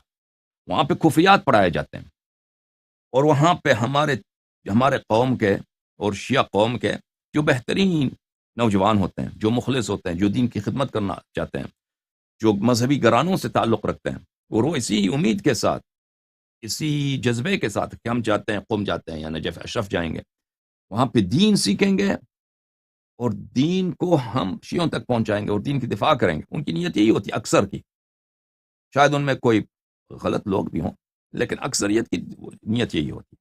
اور بہت پاک لوگ ہوتے ہیں، یعنی شروع میں یہی اسی نیت کے ساتھ، اچھے نیت کے ساتھ. اور یہ کسی بھی قوم کا سرمایہ یہی ہوتا ہے، اس کی نئی نسل پیسوں سے زیادہ یہ اہم ہے، ٹھیک ہے نا. تو وہ جب حوزے جاتے ہیں تو ان کے ساتھ کیا ہوتا ہے، وہ وہاں پہ برین واشنگ ہوتی ہے، یہ زامبی بن کے آ جاتے ہیں. زامبی بن کے آپ کے مولوی زامبی ہیں. آپ کے مولوی ایسے لوگ ہیں جنہوں ان کو نہ قرآن سمجھ آتی ہے، نہ سنت سمجھ آتی ہے، نہ ان کے پاس کامن سینس ہوتا ہے، اور نہ وہ دین کا دفاع کر سکتے ہیں بیچارے. کیونکہ ان پہ سب سے پہلے ان کو جو چیز سکھایا جاتا ہے یہی کہ آپ قرآن سنت نہیں سمجھ سکتے، آپ کو تقلید کرنے ہوگی. اور وہ پھر اسی بات کو وہ برین واش ہو جاتے ہیں کہ وہ کبھی خود سمجھنے کی سوچنے کی زحمت نہیں کرتے.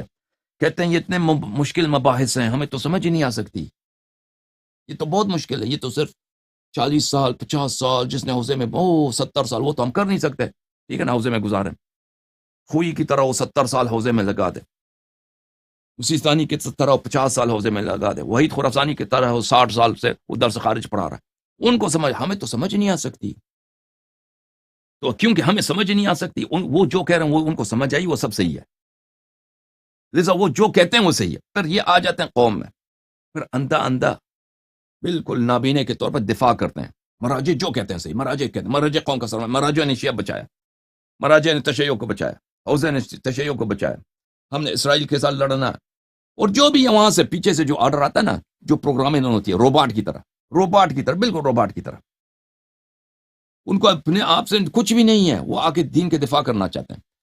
اور ان میں سے بہت سارے ہیں کہ دین کہ ان کو پتہ ہے کہ حوزے میں ہمیں کچھ حاصل نہیں ہوا، پھر واپس آتے ہیں تو تھوڑی بہت باتیں اپنے سے تحقیق کرتے ہیں، کچھ 5-10 مجالس بنا لیتے ہیں ادھر ادھر سے، 10-15 مجالس بنا لیتے ہیں، اسی پہ ریسائکل کر کے. وہ آدھا مجالس بھی جھوٹی باتیں ہوتی ہیں اس میں، آدھی مجالس بھی اس میں جھوٹی یا باطل یا بالکل خلاف قرآن و سنت باتیں ہوتی ہیں، یا مصائب آپ کو سنائیں گے جھوٹی مصائب. ٹھیک ہے نا، کتنے مصائب پاکستان میں رائج ہیں، ممبروں سے پڑھے جاتے ہیں، جو جو جو کسی کتاب میں نہیں ہے. ٹھیک ہے نا، اور جتنے فضائل پڑھے جاتے ہیں جو اصل میں کفر ہوتا ہے، غلو ہوتا ہے. آپ یہ نہ سمجھیں کہ صرف ذاکرین حضرات غالی ہیں، آپ نے یہ نہ سمجھے کہ صرف ذاکرین حضرات غالی ہیں، چاہیے حوزے علم قم میں، بلکہ حوزے جہل قم میں اتنے معممین ہیں، غلو کو پہنچائے انہوں نے، بھلے زندقے کی اور الحاد کی حد کی سرحدیں بہت پہلے پار کر چکے ہیں، اور وہاں پہ کفر پڑھایا جاتا ہے. تو یہ کہ اور ہمارا سارا ہمارا جو مصیبت ہے انہیں حوضوں کی وجہ سے ہے، کیونکہ سب ریسورسز ان کے پاس ہے، پیسے سب یہ قوم کا نچوڑ، یعنی جو پیسے ہیں خمس وغیرہ وجوہات زکوٰۃ وغیرہ یہ لیتے ہیں، مدارس سب انہی کے ہاتھ میں، انسٹیٹیوشن سب انہی کے ہاتھ میں، ہمارے نوجوان انہی کے حوالے کیے جاتے ہیں. اور یہ وہ ان کی پیداوار کیا ہے، ہمیں کیا دے دیتے ہیں، آؤٹ کم کیا ہے، آؤٹ پٹ کیا ہے میرے عزیزوں ان مدارس کا. آؤٹ دیکھیں، اگر آپ نے کالج بنایا نا، مثلا میڈیکل کالج بنایا پاکستان میں، آغا خان یونیورسٹی ہے، وہاں سے ہر سال مثلا بہت سارے لوگ نکلتے ہیں، اعلیٰ تعلیم کے ساتھ نکلتے ہیں. میڈیکل کالج بہترین ہے، پیسہ لگانا، آغا خان نے پیسہ لگایا، حکومت پاکستان سپورٹ کرتی ہے، تو حق رکھتی ہے، مستحق ہے، ڈیزرو کرتی ہے. یا مثلا انڈین انسٹیٹیوٹ آف ٹیکنالوجی ہے، IIT، کہاں پہ ہے وہ، اس شہر کا بہت مشہور شہر ہے ہندوستان کا، وہاں پہ IIT جو ہے، وہاں سے ہر سال بہت سارے انجینئرز نکلتے ہیں، جو پوری دنیا میں بہترین جابز جو ہوتے ہیں نا. MIT کے بعد بہت امریکہ کی یونیورسٹیاں تو دنیا میں ٹاپ ہیں، اس کے بعد بہت سارے جو بڑے بڑے کمپنیاں ہیں انہی انڈین انسٹیٹیوٹ آف ٹیکنالوجی کے جو گریجویٹس ہیں ان کو لے لیتے ہیں، کیونکہ بہت پریسٹیج ہے اس یونیورسٹی کی، اور وہاں سے بہترین انجینئرز نکلتے ہیں، بہت لائق. یعنی پورے ہندوستان میں ہر سال امتحان ہوتے ہیں انٹری کے لیے کہ آپ IIT میں جائیں. ہر ایک کو IIT میں وہ داخلہ نہیں ملتا، بہت مشکل سے ملتا ہے، جو بالکل کریم آف دا کراپ ہوتا ہے، ٹاپ لیول کے کینڈیڈیٹس ہوتے ہیں، ان کو انٹری ملتا ہے. پھر وہ 5 6 7 سال 8 سالوں کی ٹریننگ ہوتی ہے، اس کے بعد وہ گریجویٹ ہوتے ہیں. تو ہر سال 500-600 طالب علم نکلتے ہیں. یا امریکہ میں MIT یونیورسٹی ہے, یا امریکہ میں اسٹینفورڈ یونیورسٹی ہے, برکلی یونیورسٹی ہے, امریکہ میں UCLA ہے, بہت ساری یونیورسٹیز ہیں نا. تو یہ مختلف فیلڈز میں بہترین قسم کے, اگر ہسٹری میں کوئی مثلا PhD کرے UCLA سے, یا UC برکلی سے, یا UC اسٹینفورڈ سے, تو وہ ہسٹری میں اس کے پاس بہت نالج ہوگا, بہت ایکسپرٹیز ہوگا. یا ماسٹرز کرے اسی طرح, یا مثلا کوئی انگلش لٹریچر میں فرض کریں امریکہ کی کسی یونیورسٹی سے وہ گریجویٹ ہوتا ہے, تو اس کے پاس واقعاً وہ ہوتا ہے, کوالیفیکیشن ہوتا ہے, ٹھیک ہے نا. اب آپ ایک یونیورسٹی بنا دیں کہ اس میں سے جو بھی نکلتا ہے زامبی نکلتا ہے, بے وقوف, سمجھ نہیں آتی, نہ دین کا دفاع کر, کچھ بھی نہیں, نہ دین کی خدمت کر سکتا ہے, کچھ بھی نہیں. قوم شرمندہ, ملت شرمندہ, ملت کو زیادہ سے زیادہ ان میں بدعات داخل کرو, کچھ بھی نہیں ہوتا. اہل بیت علیہم الصلوۃ والسلام کے مذہب کا دفاع نہیں کر سکتا, عقائد کا دفاع نہیں کر سکتا, وہ تو آپ کے سامنے ہے نا. اس حقیر کے آنے سے پہلے یہ آپ کے علماء کس طرح دفاع کرتے رہے دین کا اردو زبان میں, وہ تو آپ کو پتہ ہے. تو اگر آپ کے پاس ایسا یونیورسٹی ہے, اس میں مزید پیسہ لگانا, آپ مجھے بتائیں, یہ بے وقوفی ہے اس میں مزید اپنے نوجوان کو شامل کرانا. یہ دین کے ساتھ انصاف ہے, دین کی خدمت ہے, یا دین کے ساتھ ظلم ہے؟ آپ مجھے بتائیں. وہاں سے صرف آپ کو کیا ملتے ہیں؟ بے وقوف روباٹس ملتے ہیں جو بالکل کسی کام کا ہے نہیں, بس وہ ایک ریچول ہے ہمارا. مجلس پڑھتے ہیں نا, وہ مجلس میں بھی اکثر لوگ جو آتے ہیں کس حب اہل بیت علیہ السلام کے ساتھ آتے ہیں.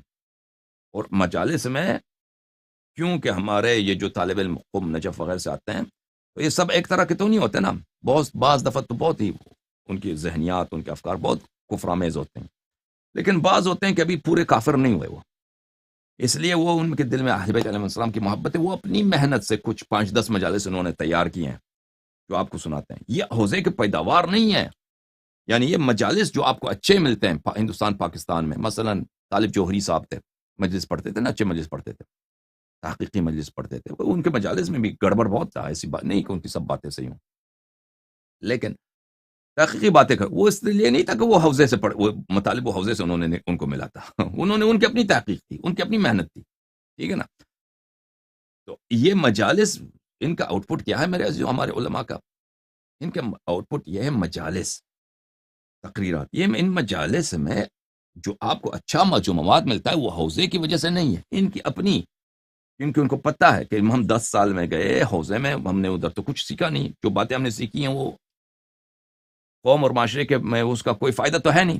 تو اب ہمیں اب وہ آئے ہیں تو آپ دوبارہ زیرو سے شروع کرتے ہیں بیچارے. وہ کچھ 5, 10, 15, 20 مجلس یاد کرتے ہیں, پھر اسی کو عوام کو سناتے ہیں, ٹھیک ہے نا.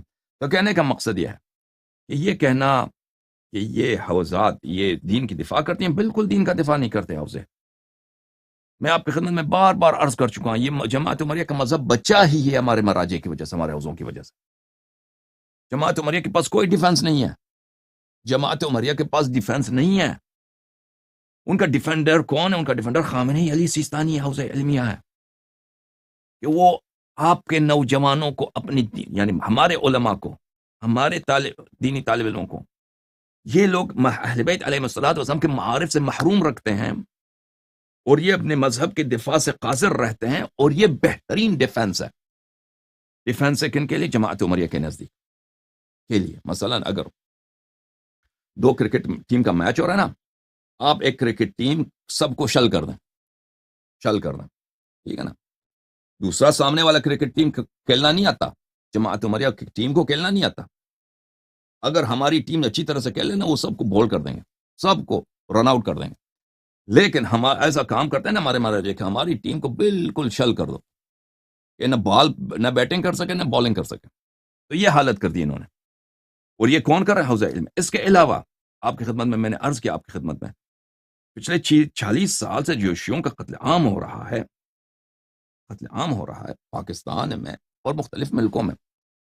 میں نے عرض کیا آپ کی خدمت میں, یہ جو قتل ہوتا ہے, شیعہ قتل ہوتے ہیں, مثلا پاکستان میں ابھی پارا چنار میں قتل ہوا ہے, اس سے پہلے مختلف جگہوں پہ 5-10 شیعوں کو پکڑ لیا، بس سے اتار دے، ان کو گولی مار دی۔ تو آپ سمجھتے ہیں کہ حکومت پاکستان نہیں جانتا کہ یہ کون کرتے ہیں؟ آپ لوگ نہیں جانتے کہ یہ حکومت پاکستان، آپ کا یہ خیال ہے حکومت پاکستان اتنا اپنے ملک پہ وہ مسلط ہے، وہ چبے چبے سے واقف ہے کہ وہاں پہ کون کیا کر رہا ہے۔ حکومت پاکستان کی جو انٹیلیجنس سروسز ہیں وہ ایک نہیں ہے، ان کے خفیہ ایجنسیاں کئی ہے، کہ ان کا ہر قصبے میں، ہر گاؤں میں، ہر محلے میں آدمی موجود ہیں، ان کو بخوبی ان کا کام یہی ہوتا ہے کہ دیکھ لیں کون کیا کہہ رہا ہے، کون کیا کرتا ہے، کون کس ایکٹیویٹی میں مشغول ہے۔ یہ شیعہ جو اتنے سالوں سے مر رہے ہیں، مثلا کوئلے کے کان میں، ٹھیک ہے نا، مچھ میں، بلوچستان میں، وہاں پہ بیچارے شیعہ کارگر تھے، وہ کام کرتے تھے کوئلے کے کان، ان کو بری طرح سے ذبح کیا۔ اس طرح کے واقعات تو بہت پچھلے 40 سال میں ہوئے ہیں۔ کراچی کے مسجدوں میں جو قتل عام ہوئے ہیں، آپ کیا سمجھتے ہیں حکومت پاکستان کو نہیں پتا یہ کون کر رہے ہیں؟ ان کو پکڑ ہی نہیں سکتا، اور آپ جا کے مطالبہ کرتے ہیں کہ ان کو سزا دیا جائے، پر وہ کبھی پکڑے نہیں جاتے۔ بھائی وہ حکومت پاکستان خود کر رہی ہے، آپ کیوں سادے ہیں؟ حکومت پاکستان خود کر رہا ہے، وہ کیوں کر رہا ہے اس طرح؟ کیونکہ آپ لوگ اپنے مجالس میں، اپنے ریلیز میں خمینی کے تصویر اٹھاتے ہیں، اس لیے تو وہ آپ کو دیکھتا ہے کہ آپ ایک اجنبی طاقت کے سیاست کو اپنے ملک میں پروموٹ کر رہے ہیں، اور آپ کے علماء ایک اجنبی ملک کے سیاست کو اپنے ملک میں پروموٹ کر رہے ہیں، اور آپ کے علماء جو ہیں وہ ایک اجنبی ملک کے اعلی کار ہیں، ٹھیک ہے نا؟ تو وہ ان کو بخوبی پتہ۔ اب آپ مجھے بتائیں، اگر مثلا پاکستان میں جو ہندو برادری ہے، اگر وہ اپنے ریلیز میں مودی صاحب کے تصاویر اٹھا دیں، مودی صاحب کے، اور انڈیا کا جھنڈا جو ہے اپنے ریلیز میں نکالنا شروع کرتے، اپنے مندروں میں جو ہے نا ہندوستان کے سیاست کی وہ پروموٹ کریں تو سمجھتے ہیں حکومت پاکستان کے ساتھ کیا کرے گا؟ ٹھیک ہے نا؟ ہندو مثلا اگر ریلیز نکال دیں ہندوستان کے سیاست کے مفاد میں، حکومت پاکستان کے ساتھ کیا کرے گا؟ ٹھیک ہے نا؟ ان کو اگر وہ خود نہ کچل دیں تو ایسے دیوبندی وغیرہ کو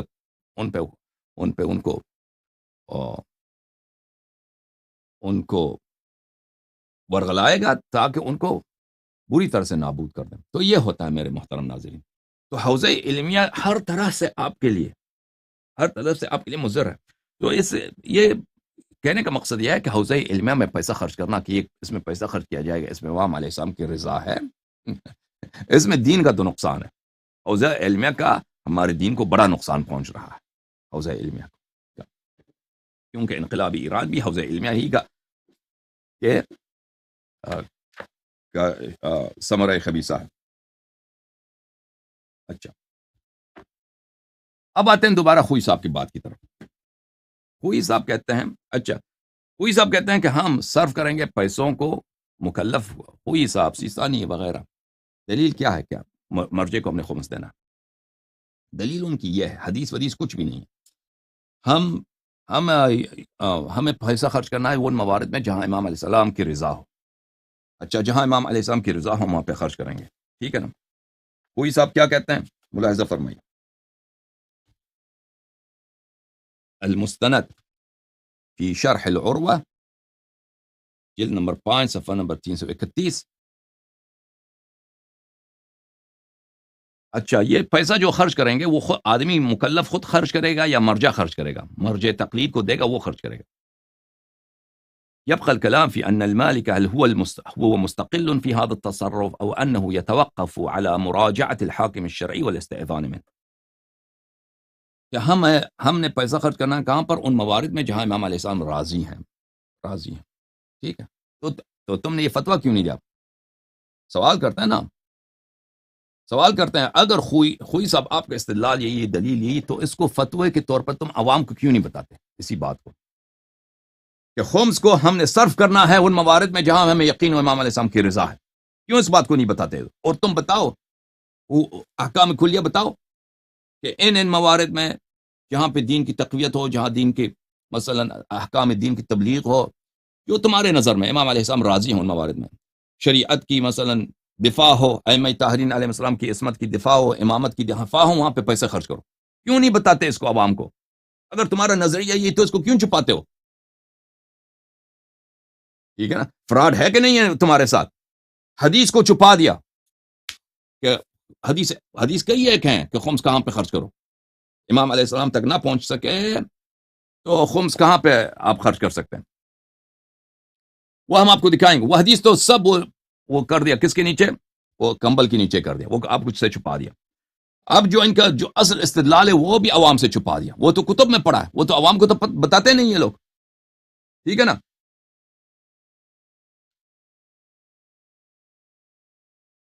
عوام کو تو بتاتے نہیں، تو تم نے یہ تو چھپا دیا، تو تم نے فتویٰ یہ دیا کہ بھائی ہم نے جو سہم امام علیہ السلام ہے وہ اس کا سارا اختیار مرجع کے ہاتھ میں، تم نے تو یہ فتویٰ دیا۔ تم نے فتویٰ کیوں نہیں دیا پھر کہ خمس کو ہم نے خرچ کرنا ہے وہاں پر جہاں پہ دین کی تقویت ہو، تبلیغ دین ہو، کیونکہ امام علیہ السلام اس سے راضی ہوتے ہیں، تو یہ کیوں فتویٰ نہیں دیا؟ وہ تو فتویٰ نہیں دیا نا بھائی، فتوے میں اور دلیل میں کوئی تناسب بھی ہونی چاہیے، فتویٰ کچھ اور ہے، دلیل کچھ اور ہے۔ اچھا، اب اس فتوے کی تصحیح کس طرح کریں گے کہ ہم فتویٰ خمس ہم نے مرجع کو دینا، وہ کیا کہتا ہے، وہ یہ خوب دیکھ لیجیے۔ يبقى الكلام في أن المالك هل هو مستقل في هذا التصرف أو أنه يتوقف على مراجعة الحاكم الشرعي والاستئذان منه۔ کہتا ہے کہ یہاں پر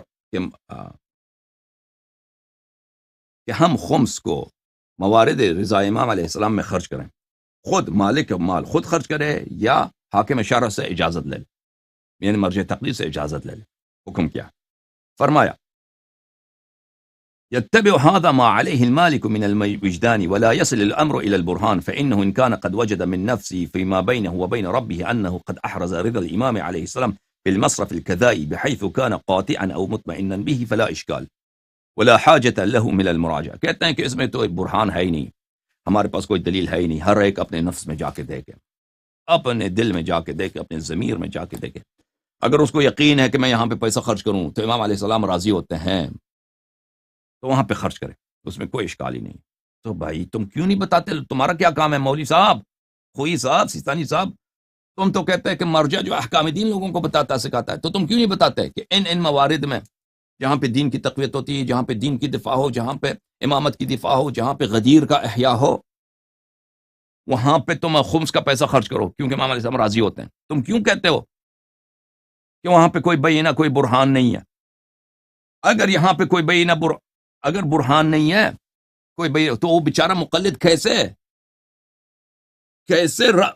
وہ یقین حاصل کرے کہ میں یہاں پہ پیسہ خرچ کروں گا امام علیہ السلام راضی ہوگا؟ تم تو موارد تو بتاتے ہی نہیں ہیں تم، ہاں، کیونکہ تم یہ نہیں چاہتے کہ خمس تجھے نہ ملے، تم یہ نہیں چاہتے، تم وہ راستہ بند کرنا چاہتے ہو۔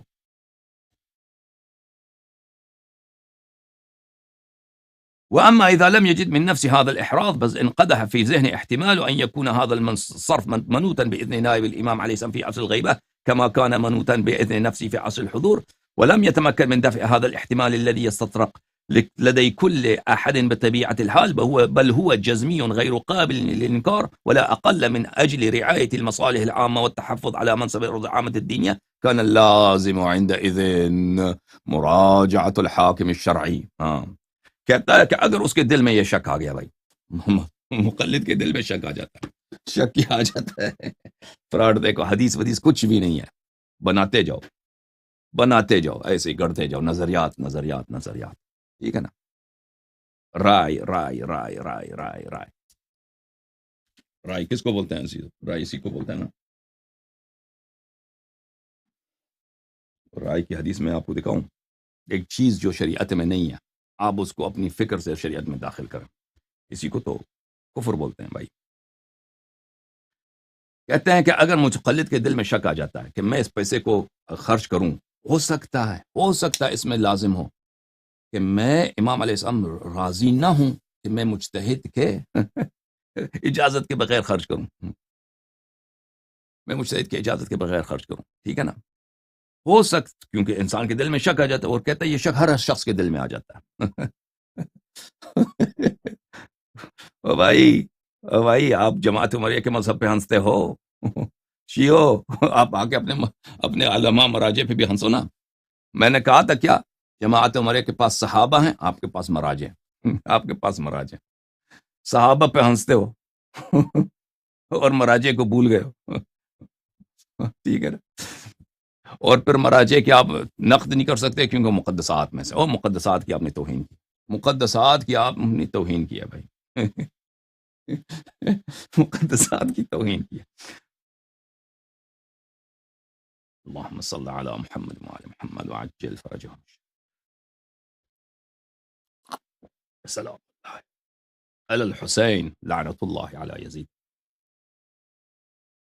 کہتا ہے انسان کے دل میں شک ہو جاتا ہے کہ میں اگر یہ مال کہیں خرچ کر دوں، وہ گرچہ وہ مورد ہو سکتا ہے امام علیہ السلام کی رضا کا ہو، لیکن ہو سکتا ہے امام علیہ السلام اس وقت تک راضی نہ ہوں کہ میں مجتہد سے اجازت نہ لوں. بس جو ہی یہ شک آ گیا تو پھر لازم ہے، کیونکہ آپ نے امام علیہ السلام کی رضا حاصل کرنی ہے نا. رضا اب دل میں شک آ گیا ہے کہ ہو سکتا ہے اس رضا کا شرط کیا ہو، اس رضا کا شرط یہ ہو کہ میں مجتہد کا اذن لے لوں. کیونکہ کیا ہے، کیونکہ وہ نائب ہے، کیونکہ مجتہد نائب ہے اور وہ شیعوں کا لیڈر ہے، وہ نائب ہے. تو میں اس نائب سے اجازت لیے بغیر، ہو سکتا ہے امام علیہ السلام ناراض ہو جائیں کہ تم نے اس پیسے کو کیوں وہاں پہ کرچ، وہ کام خیر ہے وہاں پہ صرف کیا، کیونکہ وہ نائب ہے تو ہم نے میرے نائب کا کیوں تم نے خیال نہیں رکھا. ٹھیک ہے نا. تو یہ شک آ سکتا ہے. تو یہ جب شک آ جاتا ہے تو اس لیے آپ کے لیے ضروری ہے کہ مجتہد کا اذن لے لیں. تو ٹھیک ہے، مجتہد کا اذن لے لیتے، لیکن یہاں پہ کہاں سے آ گیا کہ مجتہد کو دینا ضروری ہے؟ اگر ہم یہ مان بھی لیں نا، آپ کو تو فتویٰ یہ ہے کہ مجتہد کو دینا ضروری ہے یا اس کے اذن سے کہیں خرچ کر سکتے ہیں. آپ نے اذن سے کہیں خرچ کرنا، یہ ثابت، چلے مان لیا ثابت کر، اگر وہ سب باتیں چھوڑتے ہیں ابھی اعتراضات، ثابت کر لیا تو آپ نے پھر بھی ثابت نہیں ہوا کہ آپ نے مجتہد کو دینا ہے ٹھیک ہے نا. مان بھی لینا مجتہد کو دینا، یہ ثابت نہیں ہوا. لیکن عزیزو یہاں پر دو باتیں ہیں کہ اس نے آخر میں جا کر وہ کس بات پہ وہ مجبور ہوا خوئی صاحب کہ مجتہد نائب امام، کیونکہ وہ نائب امام علیہ الصلاۃ والسلام ہے. تو ہمیں شک ہو جاتا ہے کہ ہم اگر خمس کو کہیں خرچ کریں تو ہمیں اس کی اجازت کے بغیر، ہو سکتا ہے امام علیہ السلام ناراض ہوں، امام علیہ السلام غضبناک ہو جائیں کہ تم نے میرے نائب کو نظر انداز کیسے کیا. تو اس لیے لازم ہے کہ ہم ان سے اجازت لینا. ٹھیک ہے نا. یہ ان کا استدلال. اب میرے محترم ناظرین، میں نے آپ کی خدمت میں اب یہ بحث کہ کیا مجتہد نائب امام ہے یا نہیں، میں اس بحث سے فارغ ہو چکا ہوں. ولایت مطلقہ کو میں نے ابطال کر دیا کہ وہ ہے یہ کفر. ولایت حزبیہ، امور حزبیہ، وہ میں نے باطل کر دیا. میری تقریر کو دیکھیے اسی یوٹیوب چینل میں. تو پھر ولایت مطلقہ بھی باطل، ولایت امور حزبیہ میں بھی ولایت باطل. کیا کوئی عنوان ایسا ہے مجتہدین کے نائب امام ہے؟ کوئی حدیث ہے؟ کوئی کچھ بھی نہیں ہے. یخت کچھ بھی نہیں ایسے. وہ بھی آپ دیکھیں میرے اسی یوٹیوب چینل میں، آپ سرچ کریں کہ کیا مجتہدین نائب امام ہے. 2 تقاریر اس میں آپ دیکھیں گے، اس میں 2 مواد ہیں کہ مجتہدین نائب امام نہیں ہیں، کچھ بھی نہیں. ٹھیک ہے نا. تو یہ نائب امام ہے ہی نہیں ہے، تو ہمیں شک کیوں ہو جائے اگر کہ مجتہد نائب امام ہے. تو پہلے نیابت ثابت کر اپنا خوئی صاحب، پہلے تو آپ نیابت ثابت کریں پہلے آپ نیابت ثابت کریں، پھر بولیں کہ شیعوں کو شک ہو جاتا ہے کہ یہ مجتہد جی، ہمیں شک ہو گیا کہ بھئی ہم یہاں پہ پیسہ خرچ کریں، تو ہمیں شک ہو جاتا ہے کہ امام علیہ صاحب ناراض نہ ہو کہ تم نے میرے نائب کو نظر انداز کیا. تو یہ جو جوک تم سناتے ہو لوگوں کو، کس بنا پر تم کب سے نائب بن گئے؟ کس کی نیابت؟ کون سی نیابت؟ جن احادیث سے نیابت کا استدلال کرتا ہے میں آپ کی خدمت میں پیش کرتا ہوں عزیزوں. ملاحظہ فرمائیے کتاب الاصول من الکافی للکلینی رحمہ اللہ، جلد نمبر 1، چاپ دار الکتب الاسلامیہ. یہاں پر کتاب فضل العلم میں یہ حدیث ہے میرے عزیزو، حدیث نمبر 2. یہ صفحہ کون سا ہے؟ صفحہ نمبر 32. عن ابی عبداللہ علیہ السلام قال ان العلماء ورثۃ الانبیاء، علماء وارثین انبیاء ہیں. خوب حدیث کو سن لو تاکہ وجہ استدلال تمہارے لیے واضح ہو. اس لیے وارث انبیاء ہیں کیونکہ انبیاء علیہ السلام نے درہم و دینار نہیں چھوڑا ہے، اور انہوں نے اپنے احادیث کو ارث میں چھوڑ دیا ہے. فمن اخذ بشیء منها فقد اخذ حظا وافرا، پس جو بھی شخص احادیث سیکھتا ہے اس کو بڑا سرمایہ ملا ہے. علماء ورثہ انبیاء ہیں کیونکہ انبیاء علیہ السلام نے درہم و دینار اپنی امت کے لیے نہیں چھوڑا ہے. کیا چھوڑا ہے؟ احادیث چھوڑا ہے. پس جو شخص نبی کریم صلی اللہ علیہ وسلم ائمہ طاہرین علیہ السلام کے احادیث سیکھتا ہے تو اس کو بڑا سرمایہ مل گیا. پتہ کیا چلا عزیزو، جو علماء ورثہ انبیاء ہیں وہ روات احادیث ہیں، وہ راویان حدیث ہیں، اور ان کی وجہ وراثت بھی معلوم ہے. وجہ وراثت یہ ہے کہ ان کو ایک سرمایہ ملا ہے، سرمایہ ملا ہے ائمہ طاہرین علیہ السلام کی جانب سے. وہ کیا ہے؟ وہ علم ہے، وہ کیا ہے؟ وہ احادیث ہیں. یہ اس کو ان احادیث کو ارث کہا گیا ہے، ترکہ کہا گیا ہے. اور جو علماء ان احادیث کے حامل ہیں، روات احادیث ہیں، یہ وارثین انبیاء ہیں، وارثین انبیاء. اور ان کی وجہ وراثت بھی معلوم ہے کہ کیسے ان کو یہ ارث ملا ہے. ٹھیک ہے نا عزیز؟ اب یہ وراثت کا دائرہ بھی معلوم ہے. یہ اس طرح نہیں ہے کہ انبیاء علیہ السلام کے سب اتھارٹی ان کو مل گیا کہ جو بھی وہ کب کوئی کسی نے حدیث سیکھ لیا، مثلا زرارہ حدیث سیکھا نا، وہ کوئی راوی حدیث ہے ہی نہیں، یا سیستانی، ان کو حدیث کا کیا پتہ. مثلا جو واقعا راوی حدیث جابر بن یزید جعفی یا زرارہ یا محمد بن مسلم یا یونس بن عبد الرحمن، کیا یہ لوگ ائمہ علیہ السلام کے اموال پہ ان کو نیابت تھا؟ آپ ادعا کر رہے ہیں کہ ہم نائب امام ہیں ہر امور میں، اموال میں بھی. شیعوں کو شک ہونی چاہیے کہ اگر وہ مال امام علیہ السلام کہیں خرچ کرتے ہیں تو وہ کہیں امام علیہ السلام ناراض نہ ہو جائیں کہ میرے نائب سے کیوں تم نے اجازت نہیں لی. اور بھائی کیا پہلی بات یہ کہ آپ لوگ اہل اجتہاد ہو، آپ راوی حدیث نہیں ہو. ٹھیک ہے نا؟ جو واقعاً وارث امام علیہ السلام ہے، وارث انبیاء ہیں، وہ روات احادیث ہیں. روات احادیث صرف روایت حدیث میں وہ وارث ہیں، صرف روایت حدیث میں وہ جانشین ہے. کہ وہی بات جو پیغمبر کہتے تھے ہم کلینی کے زبان سے سنتے ہیں، صدوق کے زبان سے سنتے ہیں. ٹھیک ہے نا؟ لیکن یہ نہیں ہے کہ ان کے اموال پر بھی ان کی نگرانی ہے.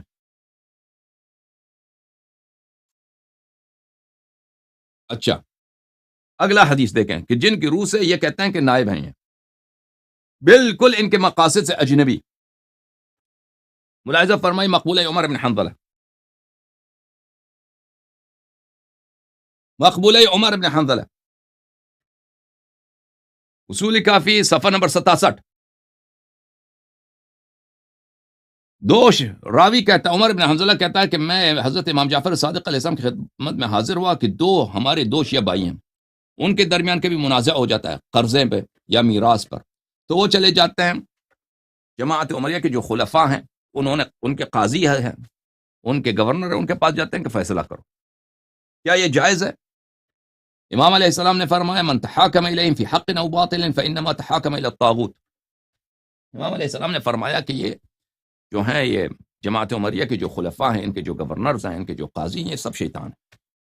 جو ان کے پاس جاتا ہے فیصلہ لینے کے لیے، اگر کسی شیعہ کے ساتھ جھگڑا ہے تو وہ شیطان کے پاس گیا. تو ہم کیا کریں؟ میں نے پوچھا کہ ہم کیا پر یہ اگر دو شیعوں میں نزاع ہو جائے تو وہ کیا کریں؟ قال ينظران الى من كان منكم ممن قد روى حديثنا.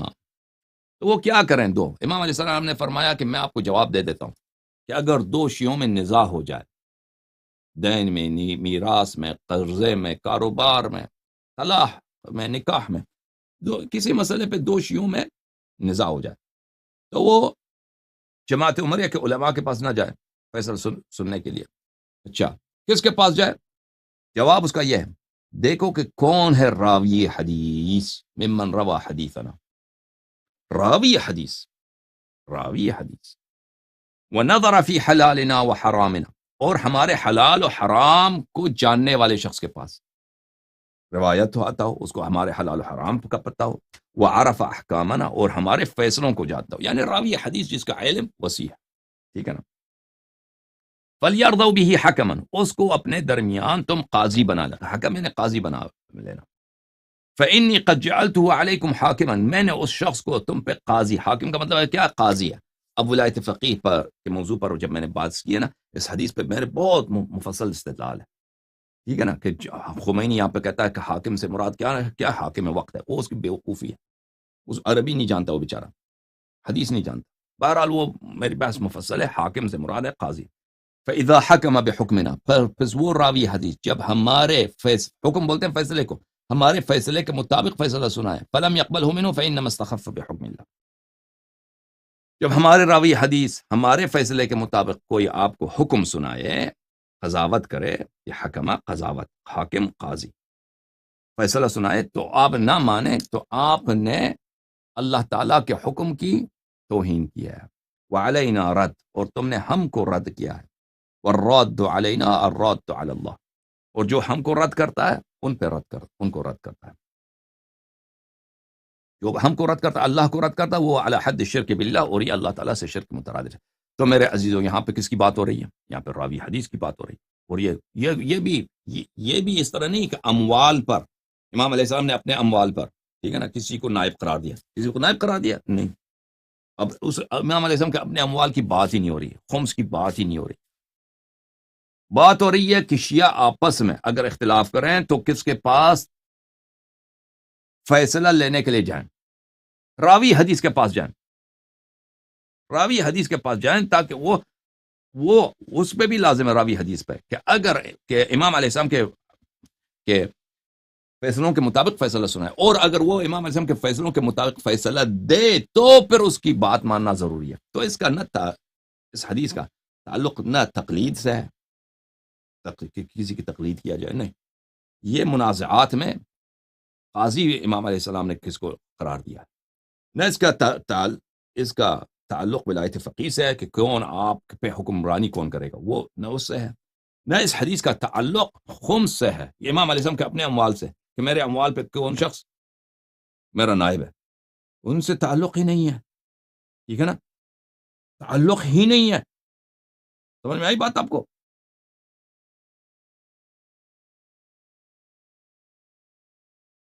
اور یہ سب مناصب کس کے لیے؟ راوی حدیث کے، مجتہد کے لیے نہیں ہے۔ یہ کتاب من لا يحضره الفقيه لشیخنا الصدوق رحمۃ اللہ علیہ، جلد نمبر 4، چاپ جماعت المدرسین فی حوزۃ العلمیہ فی قم المقدسہ۔ یہاں پہ ملاحظہ فرمائیے، صفحہ نمبر 420 میں، حدیث نمبر 5919 میں، قال رسول اللہ صلی اللہ علیہ وآلہ وسلم، صاحب رسالت صلی اللہ علیہ وآلہ وسلم نے فرمایا، اللہم ارحم خلفائی، اے اللہ میرے جانشینوں پہ رحم کر، اے اللہ میرے جانشینوں پہ رحم کر۔ قیل یا رسول اللہ صلی اللہ علیہ وآلہ وسلم ومن خلفاء، آپ کے جانشین کون ہیں؟ قال الذین یأتون من بعدی یروون حدیثی و سنتی، میرے جانشین وہ ہیں جو میرے بعد آئیں گے، میرے حدیث اور میری سنت کو نقل کریں گے۔ تو رسول صلی اللہ علیہ وسلم کا جانشین، ان کا وارث، شیعوں جن پہ لازم ہے کہ شیعوں ان کی طرف مراجعہ کریں منازعات میں، وہ کون ہے؟ وہ راوی حدیث ہیں، راوی حدیث ہیں۔ یہاں پر بھی فرمایا کہ میرے جانشین کون ہیں جو میرے حدیث کو نقل کریں گے، نہیں کہ وہ ہر چیز میں، عصمت میں بھی رسول صلی اللہ علیہ وسلم کے وارث ہیں، ہاں، معجزات بھی ان کے پاس ہے، ٹھیک ہے نا، جو بھی منصب پیغمبر کا ہے صلی اللہ علیہ وسلم، روات احادیث کا ہے، نہیں نہیں نہیں نہیں نہیں، ایک کام ہے پیغمبر کا، ان کے پیغمبر کے بہت سارے کام ہیں، ٹھیک ہے نا، وہ معصوم بھی ہے، وہ معجزہ بھی کرتا ہے، وہ کفار سے جہاد بھی کرتا ہے، وہ وحی اللہ سے قبول بھی کرتا ہے، وہ بہت سارے رسول صلی اللہ علیہ وسلم کی ڈیوٹیز ہیں۔ ان ڈیوٹیز میں یہ ڈیوٹیز یہ ہے کہ لوگوں کو سنت سکھاتا ہے، پیغمبر ممبر پہ بیٹھ کے سنت سکھاتا ہے، نماز ہے روزہ یہ ہے، یہی ڈیوٹی راوی حدیث بھی انجام دے دیتا ہے، کہتا ہے کہ رسول اللہ صلی اللہ علیہ وسلم نے فرمایا کہ تم اس طرح نماز پڑھو، تم اس طرح روزہ رکھو، تم سفر میں جاؤ تو نماز اس طرح قصر ہوتی ہے، ٹھیک ہے نا۔ راوی حدیث جب یہ بتا دیتا ہے تو اس مسئلے میں خلیفہ ہے، اس مسئلے میں اس کو جانشینی ہے، نہ کہ سب مسائل میں جانشینی ہے۔ وَإِلَّا جاؤ بولو، جماعت عمریہ یہ ادعا کریں ابو ہریرہ کو یا زید بن ارقم کو، وہی اختیارات ہیں جو پیغمبر صلی اللہ علیہ وسلم کو ہیں، وہ جماعت عمریہ آپ پہ ہنسیں گے کہ آپ کی عقل کہاں ہے، بیوقوف ہو، ٹھیک ہے نا۔ یا مثلا شیعہ حضرات ادعا کریں کہ زرارہ کو یا ابو بصیر کو یا یونس کو یا یحییٰ ابن آدم قمی کو، زکریا ابن آدم قمی کو، وہی اختیارات ہیں جو امیر المؤمنین علیہ السلام کو حاصل ہے، کیونکہ وہ خلیفہ ہیں، جی جانشین ہے ہر چیز میں۔ نہیں، اس طرح نہیں عزیزو، اس ایک مورد میں وہ جانشین ہے، ٹھیک ہے، وہ واضح ہے، جس کے پاس عقل ہے واضح ہے اس کے لیے، اور یہ بھی راوی حدیث کے لیے ہے، یہ سب کچھ راوی حدیث کے لیے، نہ مجتہد کے لیے۔ سیستانی نے آپ کو کتنی احادیث سنائی ہیں؟ سیستانی راوی حدیث ہے، سیستانی نے کتنی احادیث ان سے سنی آپ نے؟ حدیث کی کون سی کتاب اس نے لکھی ہے؟ یہ کتاب کمال الدین و تمام النعمہ تالیف شیخنا الصدوق رحمۃ اللہ علیہ رحمۃ واسعہ، یہ راوی حدیث، یہ کلینی راوی حدیث، احمد بن محمد بن خالد البرقی راوی حدیث ہے، محمد بن یعقوب کلینی، یہ لوگ راوی حدیث ہیں، یہ کہہ دیں کہ ہم خلفاء الرسول صلی اللہ علیہ وآلہ وسلم ہیں۔ کتاب کمال الدین، واہ سبحان اللہ، دین کو زندہ کیا صدوق نے رحمۃ اللہ۔ صفحہ نمبر 510 میں توقیع مبارک ہے حضرت امام زمانہ عجل اللہ تعالی فرجہ الشریف میں، حدیث نمبر 4، صفحہ نمبر 510، توقیعات میں حدیث نمبر 4، یہاں پر وَأَمَّا الْحَوَادِثُ الْوَاقِعَةُ فَارْجِعُوا فِيهَا إِلَى رُوَاةِ حَدِيثِنَا فَإِنَّهُمْ حُجَّتِي عَلَيْكُمْ وَأَنَا حُجَّةُ اللَّهِ۔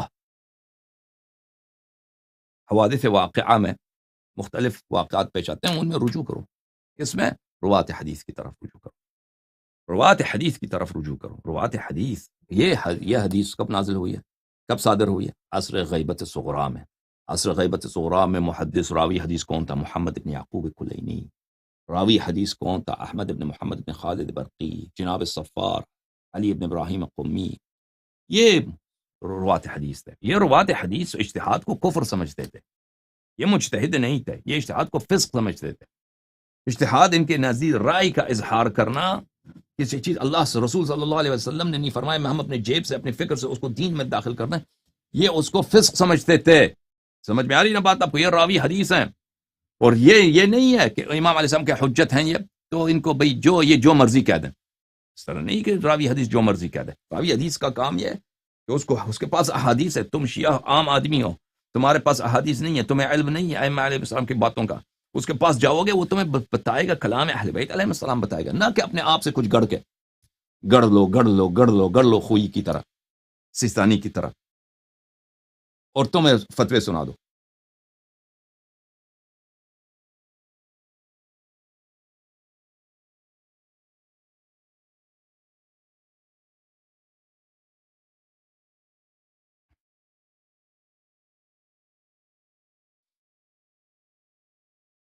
میرے محترم ناظرین، کتاب کمال الدین تالیف شیخنا الصدوق رحمۃ اللہ علیہ، شاب مؤسسة النشر الإسلامي التابعة لجماعة المدرسين في حوزة الجهلية في قم المقدسة۔ یہاں پہ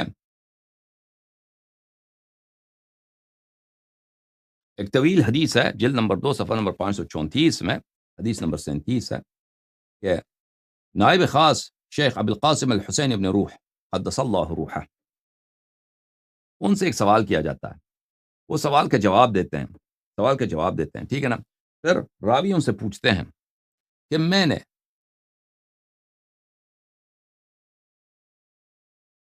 کہ ابو القاسم حسین ابن روح جو نواب اربعہ میں سے ہیں، نواب خاص میں سے ہیں، انہوں نے جو جواب دیا ہے، یا کیا اس نے سنت سے دی ہے یا اپنی رائے سے دی ہے، اپنی اجتہاد سے دی ہے، ٹھیک ہے نا؟ عرض یہ ہے کہ روات، میں نے عرض کیا کہ عصر غیبت صغریٰ میں جو روات تھے وہ اجتہاد کو فسق اور کفر سمجھتے تھے، تو انہوں نے ایک سوال جو ہوا ہے ان سے، انہوں نے ایک جواب دیا ہے، تو راوی کہتا ہے مجھے شک ہوا کہ انہوں نے یہ جو جواب دیا ہے یہ اپنی رائے سے دی ہے یا انہوں نے حدیث سے، سنت سے دیا۔ میں گیا، میرے دل میں یہی تھا کہ میں ان کے پاس یہ سوال کروں، اتراہ ما ذکر لنا یوم امس امن عند نفسه، انہوں نے جو کل جواب دیا ہے یہ کیا انہوں نے اپنے رائے سے دی ہے بغیر سنت کے؟ جیسے ہمارے زمانے میں تو یہ عام چیز ہے، مجتہد ہو گیا نا، مجتہد ہو گیا تو کلہ چھٹی ہے اس کو، جو مرضی دین میں داخل کر، پھر کوئی پوچھتا بھی نہیں، کہتے اس کی رائے ہے، بس اس کی اجتہاد۔ تو یہ کس سے پوچھتا ہے؟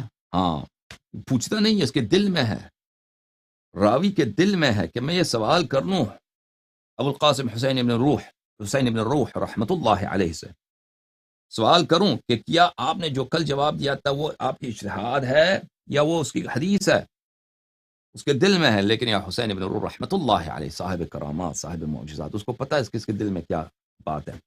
فابتدأنی، اس نے ابتداءً، اس سے پہلے کہ میں پوچھ لوں، اس نے اس کو پتہ تھا کہ میرے دل میں کیا سوال ہے، اس نے پوچھا یا محمد ابن ابراہیم، اے محمد ابن ابراہیم، لن اخر من السماء فتخطفنی الطیر، اگر میں آسمان سے گر جاؤں، آسمان سے میں گر جاؤں، آسمان سے آپ گر جائیں گے، آپ زندہ رہیں گے؟ زمین پہ آپ کے فرشتے اڑ جائیں گے نا، آسمان سے اڑ جاؤں، فتختفنی الطیر، اور پرندے مجھے اٹھائیں، او تہوی بہ الریح، یا پرندے نہ اٹھائیں، یا زبردست بادل طوفان مجھے دھکیل دے، فی مکان سحیق، ایک بہت ہی گہری مکان میں مجھے پرندے مجھے اٹھا کے نا مثلا کسی درے میں جہاں پہ سخت قسم کے چٹانیں ہیں وہاں پہ مجھے گرا دیں، یا مجھے ہوا لے کے وہاں پہ لے کے، آدمی آسمان سے گرتا ہے نا، ہوا اس کو لے کے جاتا ہے بہت سخت جگہ پر، گہری جگہ پر، وہاں پہ انسان کو گرا دیتا ہے، یعنی انسان کا کیا ہو جاتا ہے، انسان نابود ہو جاتا ہے، پرخچے قتل ہو جاتا ہے۔ احب الیہ، یہ من ان اقول فی دین اللہ عز وجل برائی او من عند نفسی، یہ میرے لیے زیادہ محبوب ہے کہ میں آسمان سے گر جاؤں اور پرندے مجھے آسمان ہی سے اٹھا کے مجھے دروں میں پھینک دیں، یا ہوا مجھے دروں میں پھینک دیں، بہت ہی گہری جگہ پہ پھینک دیں، میرے پرخچے اڑ جائیں، یہ میرے لیے زیادہ بہتر ہے، میں سے زیادہ محبت کرتا ہوں اس بات سے، اس سے کہ میں دین اللہ میں اپنی رائے کا اظہار کروں، اپنی فکر سے میں کچھ کہہ دوں، او من عند نفسی، اپنی کوئی بات کر دوں، بل ذلك عن العصل ومسموع عن الحجة صلوات اللہ علیہ وسلم، میں نے جو آپ کو کل جواب دیے وہ اصل میں سے ہے، اصل یعنی کتاب حدیث میں سے، کتاب حدیث میں یہ موجود ہے، عن الحجة مسموع عن الحجة، اور یہ مسموع ہے، ہم نے اس کو سنا ہے، یہ حدیث ہے حضرت امام حجت صلوات اللہ علیہ وروح لہ الفداء۔ اوکے میرے محترم ناظرین،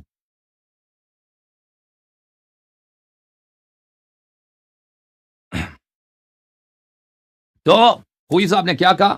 خوئی صاحب نے کہا کہ کیا ہے، مجتہدین نائب امام ہے، اور مقلدین کے دل میں شک ہو جاتا ہے کہ اگر ہم مال کسی پہ صرف کریں تو ہم نے نائب سے کیوں اجازت نہیں لی؟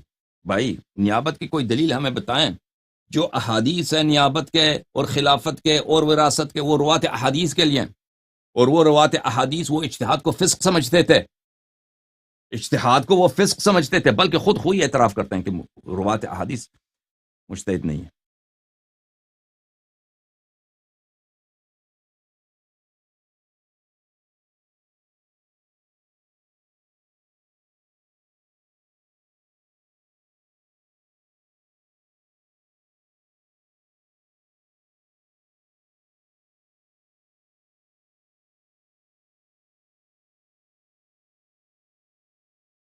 یہ التنقیح فی شرح العروة الوثقى، تألیف دروس آغای خوئی، تألیف شیخ مرزا علی غروی رحمۃ اللہ علیہ مجمع، جلد نمبر 1، یہاں پہ ملاحظہ فرمائیے عزیزو، صفحہ نمبر 302 میں خود خوئی کہتا ہے،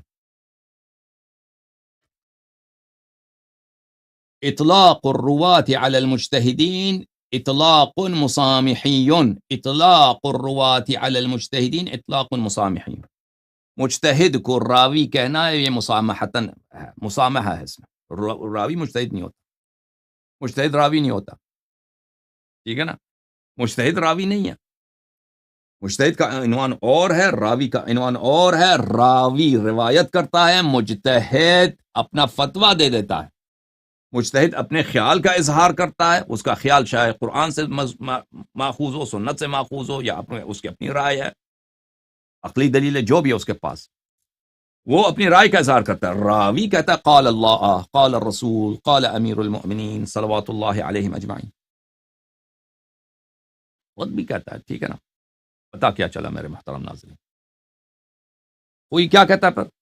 خوئی نے کہا کہ ہم جب مال امام صرف کرتے ہیں، وہ فتویٰ کیا ہے؟ فتویٰ یہ ہے کہ خمس مجتہد کو دینا ضروری ہے، یا اگر خرچ کرتے ہیں تو اس کی اجازت سے، مجتہد کو دینا ضروری ہے، اس کے لیے اس نے کوئی نقل نہیں کیا، اس کے لیے کوئی دلیل اس نے ذکر، اور کسی کے پاس دلیل ہے بھی نہیں، ٹھیک ہے نا، کوئی دلیل ذکر نہیں کیا، دلیل اس کا صرف کس کے لیے؟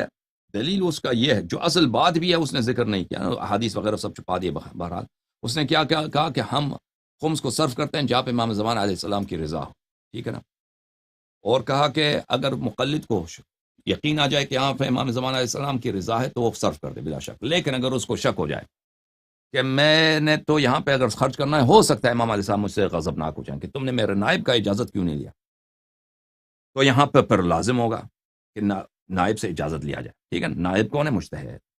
تو بات یہاں پہ تھا. عرض کیا ہم نے کہ نیابت کی دلیل کہاں ہے؟ نیابت کے دلائل سب تو روات احادیث کے ہیں، اور آپ نے خود اپنی کتاب میں لکھا ہے کہ راوی کا اطلاق مجتہد پر، راوی حدیث کا اطلاق مجتہد پر اطلاق المسامحی.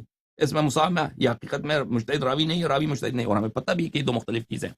اور ہم نے دکھایا بھی آپ کو ابھی کہ راوی حدیث اجتہاد کو فسق سمجھتے تھے، کفر سمجھتے تھے.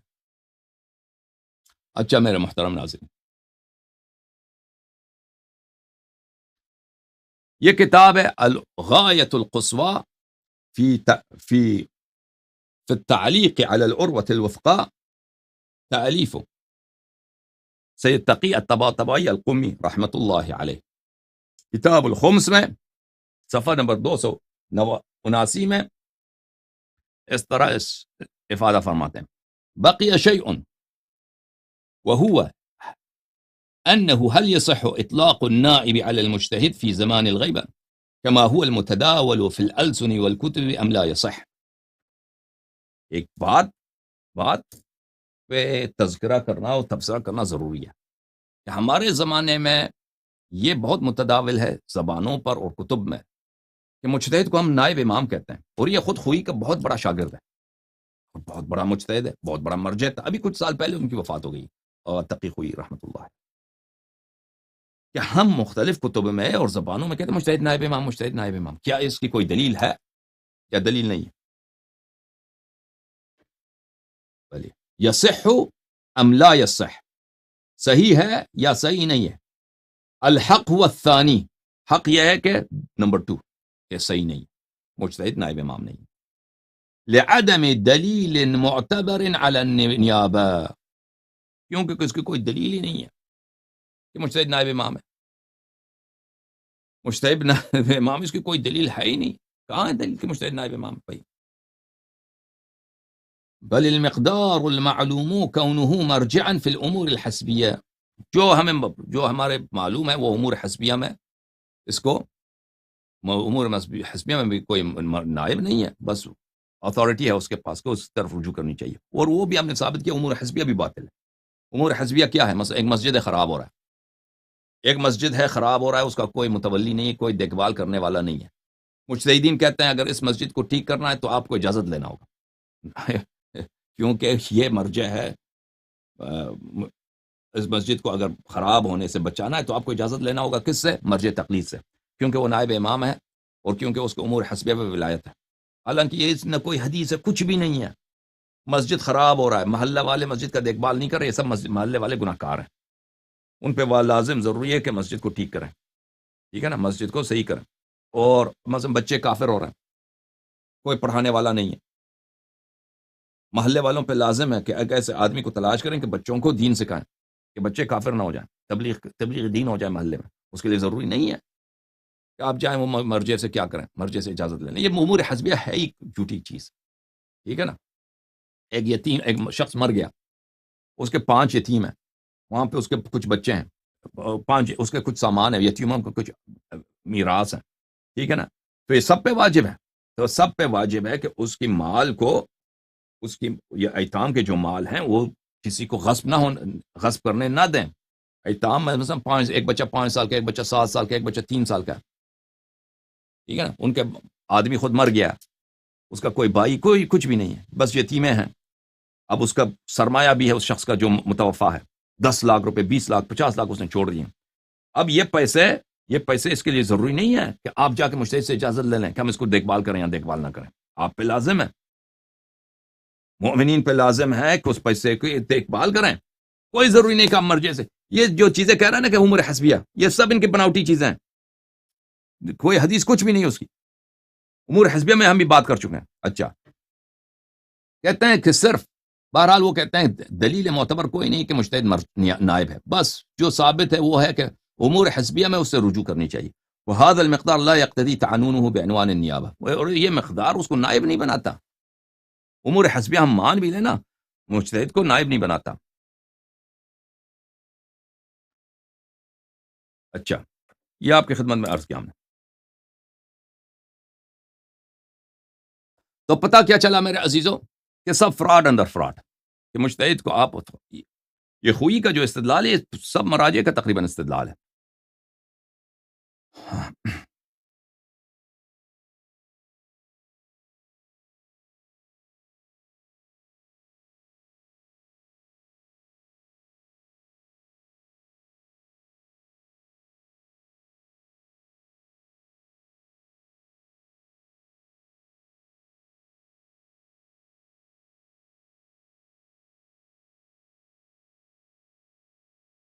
یہ کتاب ہے جامع المدارک فی شرح المختصر النافع، تالیف الحاج سید احمد الخنساری رحمۃ اللہ علیہ. سید احمد الخنساری بہت بڑے مرجع تھے تہران میں، وہ خوئی وغیرہ سب سے عالم تھے، لیکن وہ مرجعیت عامہ ان کو نہیں ملی.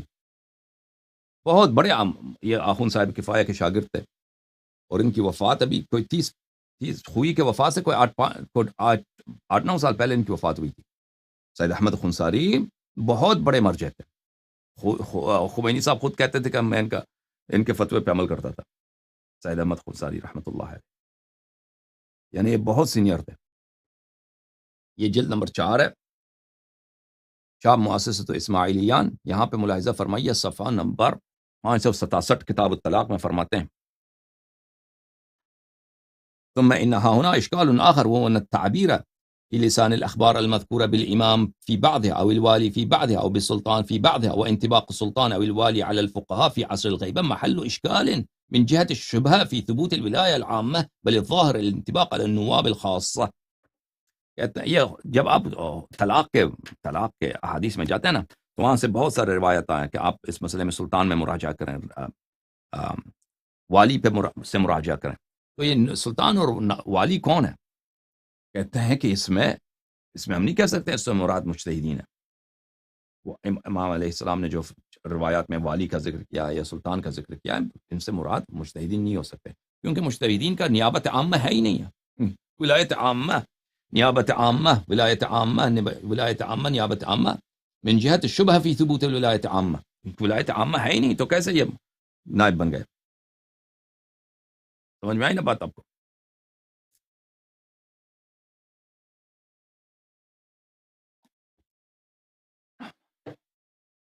تو عزیزوں، کہنے کا مقصد ہے کوئی نص کچھ بھی نہیں ہے کہ خمس آپ نے کس کو دینا؟ مجتہدین کو دینا. کس راستے سے خوئی صاحب سیستانی صاحب بناتے ہیں یہ دھوکہ آپ کو دیتے ہیں، یہ فراڈ آپ کے ساتھ. نص کو چھپاؤ، احادیث کو چھپا دو، اور ایک چیز اپنے جیب سے بلا دلیل ایسے ہی بنا دو کہ مجتہد کو دینا ضروری ہے خمس، جس کی نہ کوئی کچھ بھی دلیل بھی نہیں ہے، کچھ بھی نہیں ہے. ملاحظہ فرمائیے کتاب الحدائق الناظرہ فی احکام العطرة الطاہرہ، تالیف المحدث شیخ یوسف البحرانی رحمۃ اللہ علیہ، جزء 12، چاپ دار الاضواء بیروت. یہاں پہ ملاحظہ فرمائیے صفحہ نمبر 432. جو لوگ کہتے ہیں کہ خمس کو کاملاً یا صرف سہم امام علیہ السلام کو نائب عام کو دیتے ہیں، حال غیبت میں نائب عام کو دیتے ہیں. اچھا، تو کہتے ہیں کہ لا یخلو عندی من نظر وان کان قد سبقه الى القول بذلك في جملة من الاصحاب. کہتے ہیں کہ گرچہ یہ قول بہت سارے علماء یہ کہتے ہیں کہ آپ نے خمس کس کو دینا؟ نائب عام کو دینا، جو مجتہد ہے اس کو دینا. لیکن فإنا لم نقف على دلیل، فإنا لم نقف على دلیل، ہم نے یہ ہمارے نزدیک یہ محل شبہہ ہے کہ ہم مجتہد کو کیوں دے دیں خمس. میں نے آج تک کوئی ایسی دلیل نہیں دیکھی ہے، میں نے آج تک کوئی ایسی دلیل نہیں دیکھی ہے کہ حصہ امام علیہ الصلاۃ والسلام ہم کس کو دے دیں؟ مجتہد کو دے دیں. وغایت ما یستفاد من الاخبار نیابته بالنسبه الى الترافع والاخذ بحکم وفتاوی. غایت جو استفادہ ہوتا ہے احادیث سے، مثلا مقبول عمر بن حنظلہ ہے، ان جیسوں سے کہ ترافع ہے. ترافع کس کو بولتے ہیں؟ کہ نزاع میں دو انسانوں میں جھگڑا ہو گیا ہے تو آپ مجتہد سے رجوع کرتے ہیں کہ فیصلہ سنا دو. وہ بھی غلط کہہ رہے ہیں، مجتہد سے رجوع نہیں ہوتی، راوی حدیث سے رجوع ہوتی. ٹھیک ہے، چلے مان لیتے مجتہد. وہ نہایت یہ ہے کہ آپ وہ تو نزاعات میں اس کا قول حجت ہے. دو نزاع ہو جائے، اس کا فتویٰ کیا، مجتہد کا فتویٰ کیا، حکم کیا ہے کہ بھئی یہ مسئلے میں ہمارے درمیان، میرے اور میرے بھائی کے درمیان دعویٰ ہے، نزاع ہے، مثلا میراث کا مسئلہ ہے، کچھ قرضے کا مسئلہ ہے، پیسوں کا، کاروبار کا نزاع ہے، تو وہ آ کر راوی حدیث فیصلہ سنائے گا، چلے مان لیتے ہیں مجتہد فیصلہ سنائے گا، لیکن اس کا کیا تعلق کہ اموال امام علیہ السلام بھی وہ نائب ہے؟ یہ کہاں سے تم لے کے آئے؟ وہ اما دف، ٹھیک ہے نا، کہ غایت نہایت چیز جو ثابت ہوتی ہے کہ آپ نظام ہے اس کے پاس فیصلہ لینے کے لیے جائیں اور وہ جو حکم سنا دے یا فتویٰ دے دے اس پہ عمل کرو. وَأَمَّا دَفْعُ الْأَمْوَالِ إِلَيْهِ فَلَمْ أَقِفْ عَلَى دَلِيلٍ لَا عُمُومًا وَلَا خُصُوصًا. اما یہ کہ ہم اموال مجتہد کو دے دیں، خمس مجتہد کو دے دیں، زکوٰۃ مجتہد کو دے دیں، بھائی نہ اس کی کوئی دلیل عام ہے نہ دلیل خاص ہے، کچھ بھی نہیں ہے، کچھ بھی نہیں ہے. اچھا یہ قول کس کا تھا؟ صاحب حدائق کا تھا. اچھا یہ کتاب جواہر الکلام فی شرح شرائع الاسلام، تالیف الشیخ محمد حسن النجفی رحمۃ اللہ علیہ، جز 16، کتاب چھپی ہے قم میں. اس کتاب میں اسی بات کو نقل کرتے ہیں، صفحہ نمبر 556 میں، 556 میں، 556، 556 میں نقل کرتے ہیں صاحب جواہر. ومال الیہ فی الحدائق ان لم نقف، یہی بات بلی اب یہ میں نے کتاب حدائق سے میں نے آپ کی خدمت میں نقل کیا ہے. اس کے بعد کہتے ہیں وہ انکان کما ذکر، بات ان کی بالکل وہی ہے جو انہوں نے کہا ہے، بات وہی ہے کہ اس کی نہ دلیل عام ہے نہ دلیل خاص ہے کہ آپ نے مجتہدین کو دینا. کتاب مصباح الہدا فی شرح العروۃ الوثقا، تالیف الشیخ محمد تقی الآملی رحمۃ اللہ علیہ. کتاب الخمس میں فرماتے ہیں والمحکی عن غیر واحد، بہت سارے مجتہدین سے یہی قول منقول ہے، جواز التولی المالک صرفه فيما يعلم رضا الامام علیہ السلام من دون المراجعة الى الحاکم الشرعی، کہ آپ صاحب خمس ہیں، مال آپ کا ہے، آپ نے خمس نکالا ہے، آپ خود اس کو خرچ کریں، آپ کوئی واجب نہیں ہے کہ آپ مرجع کو دے دیں. یہ بہت سارے علماء کے اقوال کہتے ہیں. وحکی عن غریت المفید، مفید نے بھی اپنی کتاب غریہ میں، وہ اس کا کتاب یہ ہمارے پاس نہیں ہے، مفقود ہے. اچھا اس نے مفید نے بھی یہ کہا. ومال الیہ فی الحدائق، صاحب حدائق نے بھی کہا ہے. واعترف به فی الجواہر ایضا، صاحب جواہر نے بھی اسی بات کا اعتراف کیا. یہ ضروری نہیں ہے کہ آپ مجتہد کو دیں، ٹھیک ہے نا.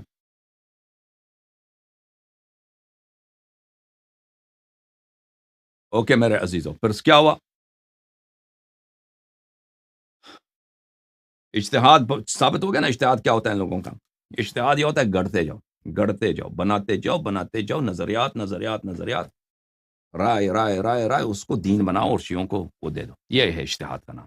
نہ حدیث، کچھ بھی نہیں، کچھ بھی نہیں. اتنا مشہور فتویٰ، اتنا اجماعی فتویٰ ہمارے زمانے میں کہ سہم امام علیہ السلام مجتہد کو دینا ضروری ہے.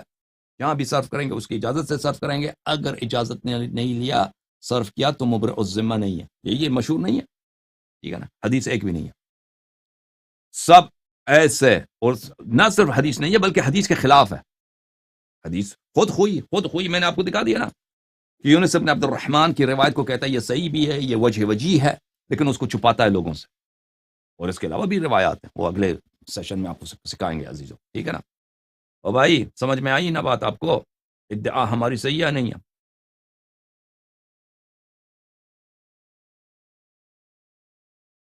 شیعوں کو، شیعہ میرے جو شیعہ بھائی ہیں وہ کہتے ہیں نہیں سمجھ نہیں آئی، آپ جو بھی کہیں ہم تقلید ہی کریں گے. ٹھیک ہے بھائی، تم تقلید کریں ہم آپ کیا کہتے ہیں ہمیں سمجھ نہیں آتی آپ کی بات. ہمیں تو ہاں جماعت عمریہ بھی کہتے ہیں آپ جتنا کہیں نا، آپ جتنا ثابت کرو کہ اہل بیت علیہ السلام کی خلافت حق ہے، ہم تو ابو بکر عمر کو چھوڑنا ہی نہیں. ہم صحابہ رضی اللہ عنہم کو ہم کیسے چھوڑ سکتے ہیں؟ شیخین کو چھوڑ دیں، سوال ہی پیدا نہیں ہوتا. ہمارے جو شیعہ بھائی بھی ہے نا وہ اسی بات پہ اللہ یاری لاکھ کہہ دے کہ اجتہاد باطل ہے، تقلید باطل ہے، مجھے حدیث کے بغیر فتوے دیتے ہیں، ثابت ہو بھی جائے تو ہم مقدسات کو نہیں چھوڑیں گے، مقدسات کی توہین برداشت نہیں کریں گے.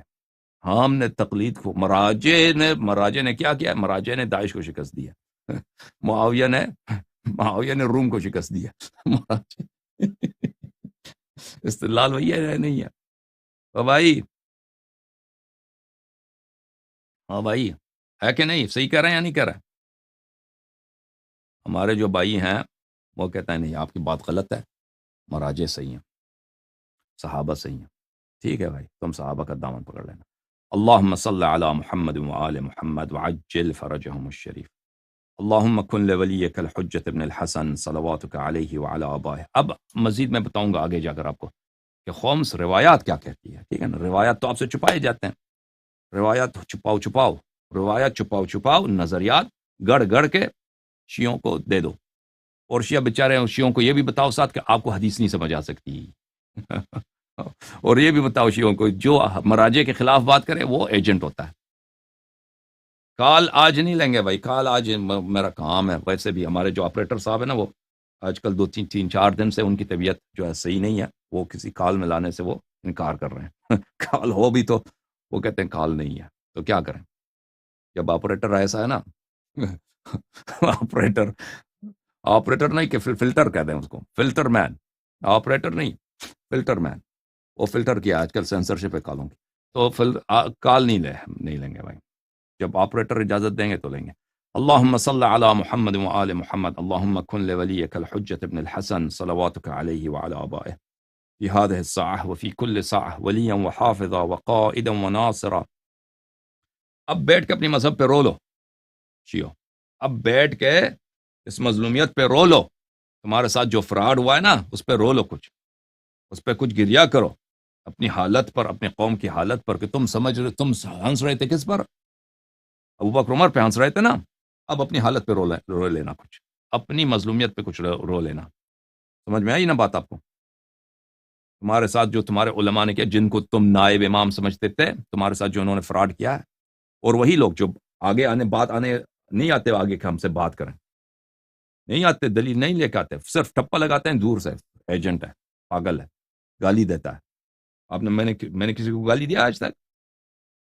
اللہم صلی علی محمد وآل محمد، حیدر مولا، حیدر مولا، اللہم صلی علی محمد وآل محمد، الہی بحق الائمۃ الطاہرین، یا اللہ ائمہ طاہرین علیہم الصلوۃ والسلام کے حق کا واسطہ، ان کے نام منہ کا واسطہ، امام جعفر صادق علیہ السلام کی مظلومیت کا واسطہ، یا اللہ یا اللہ یا اللہ، یا ارحم الراحمین یا ارحم الراحمین یا ارحم الراحمین، اللہم صلی علی محمد وآل محمد وعجل فرجهم الشریف، اللہم عجل لولیک الفرج، اللہم عجل لولیک الفرج، اللہم عجل لولیک الفرج، اللہم عجل لولیک الفرج، اللہم عجل لولیک الفرج۔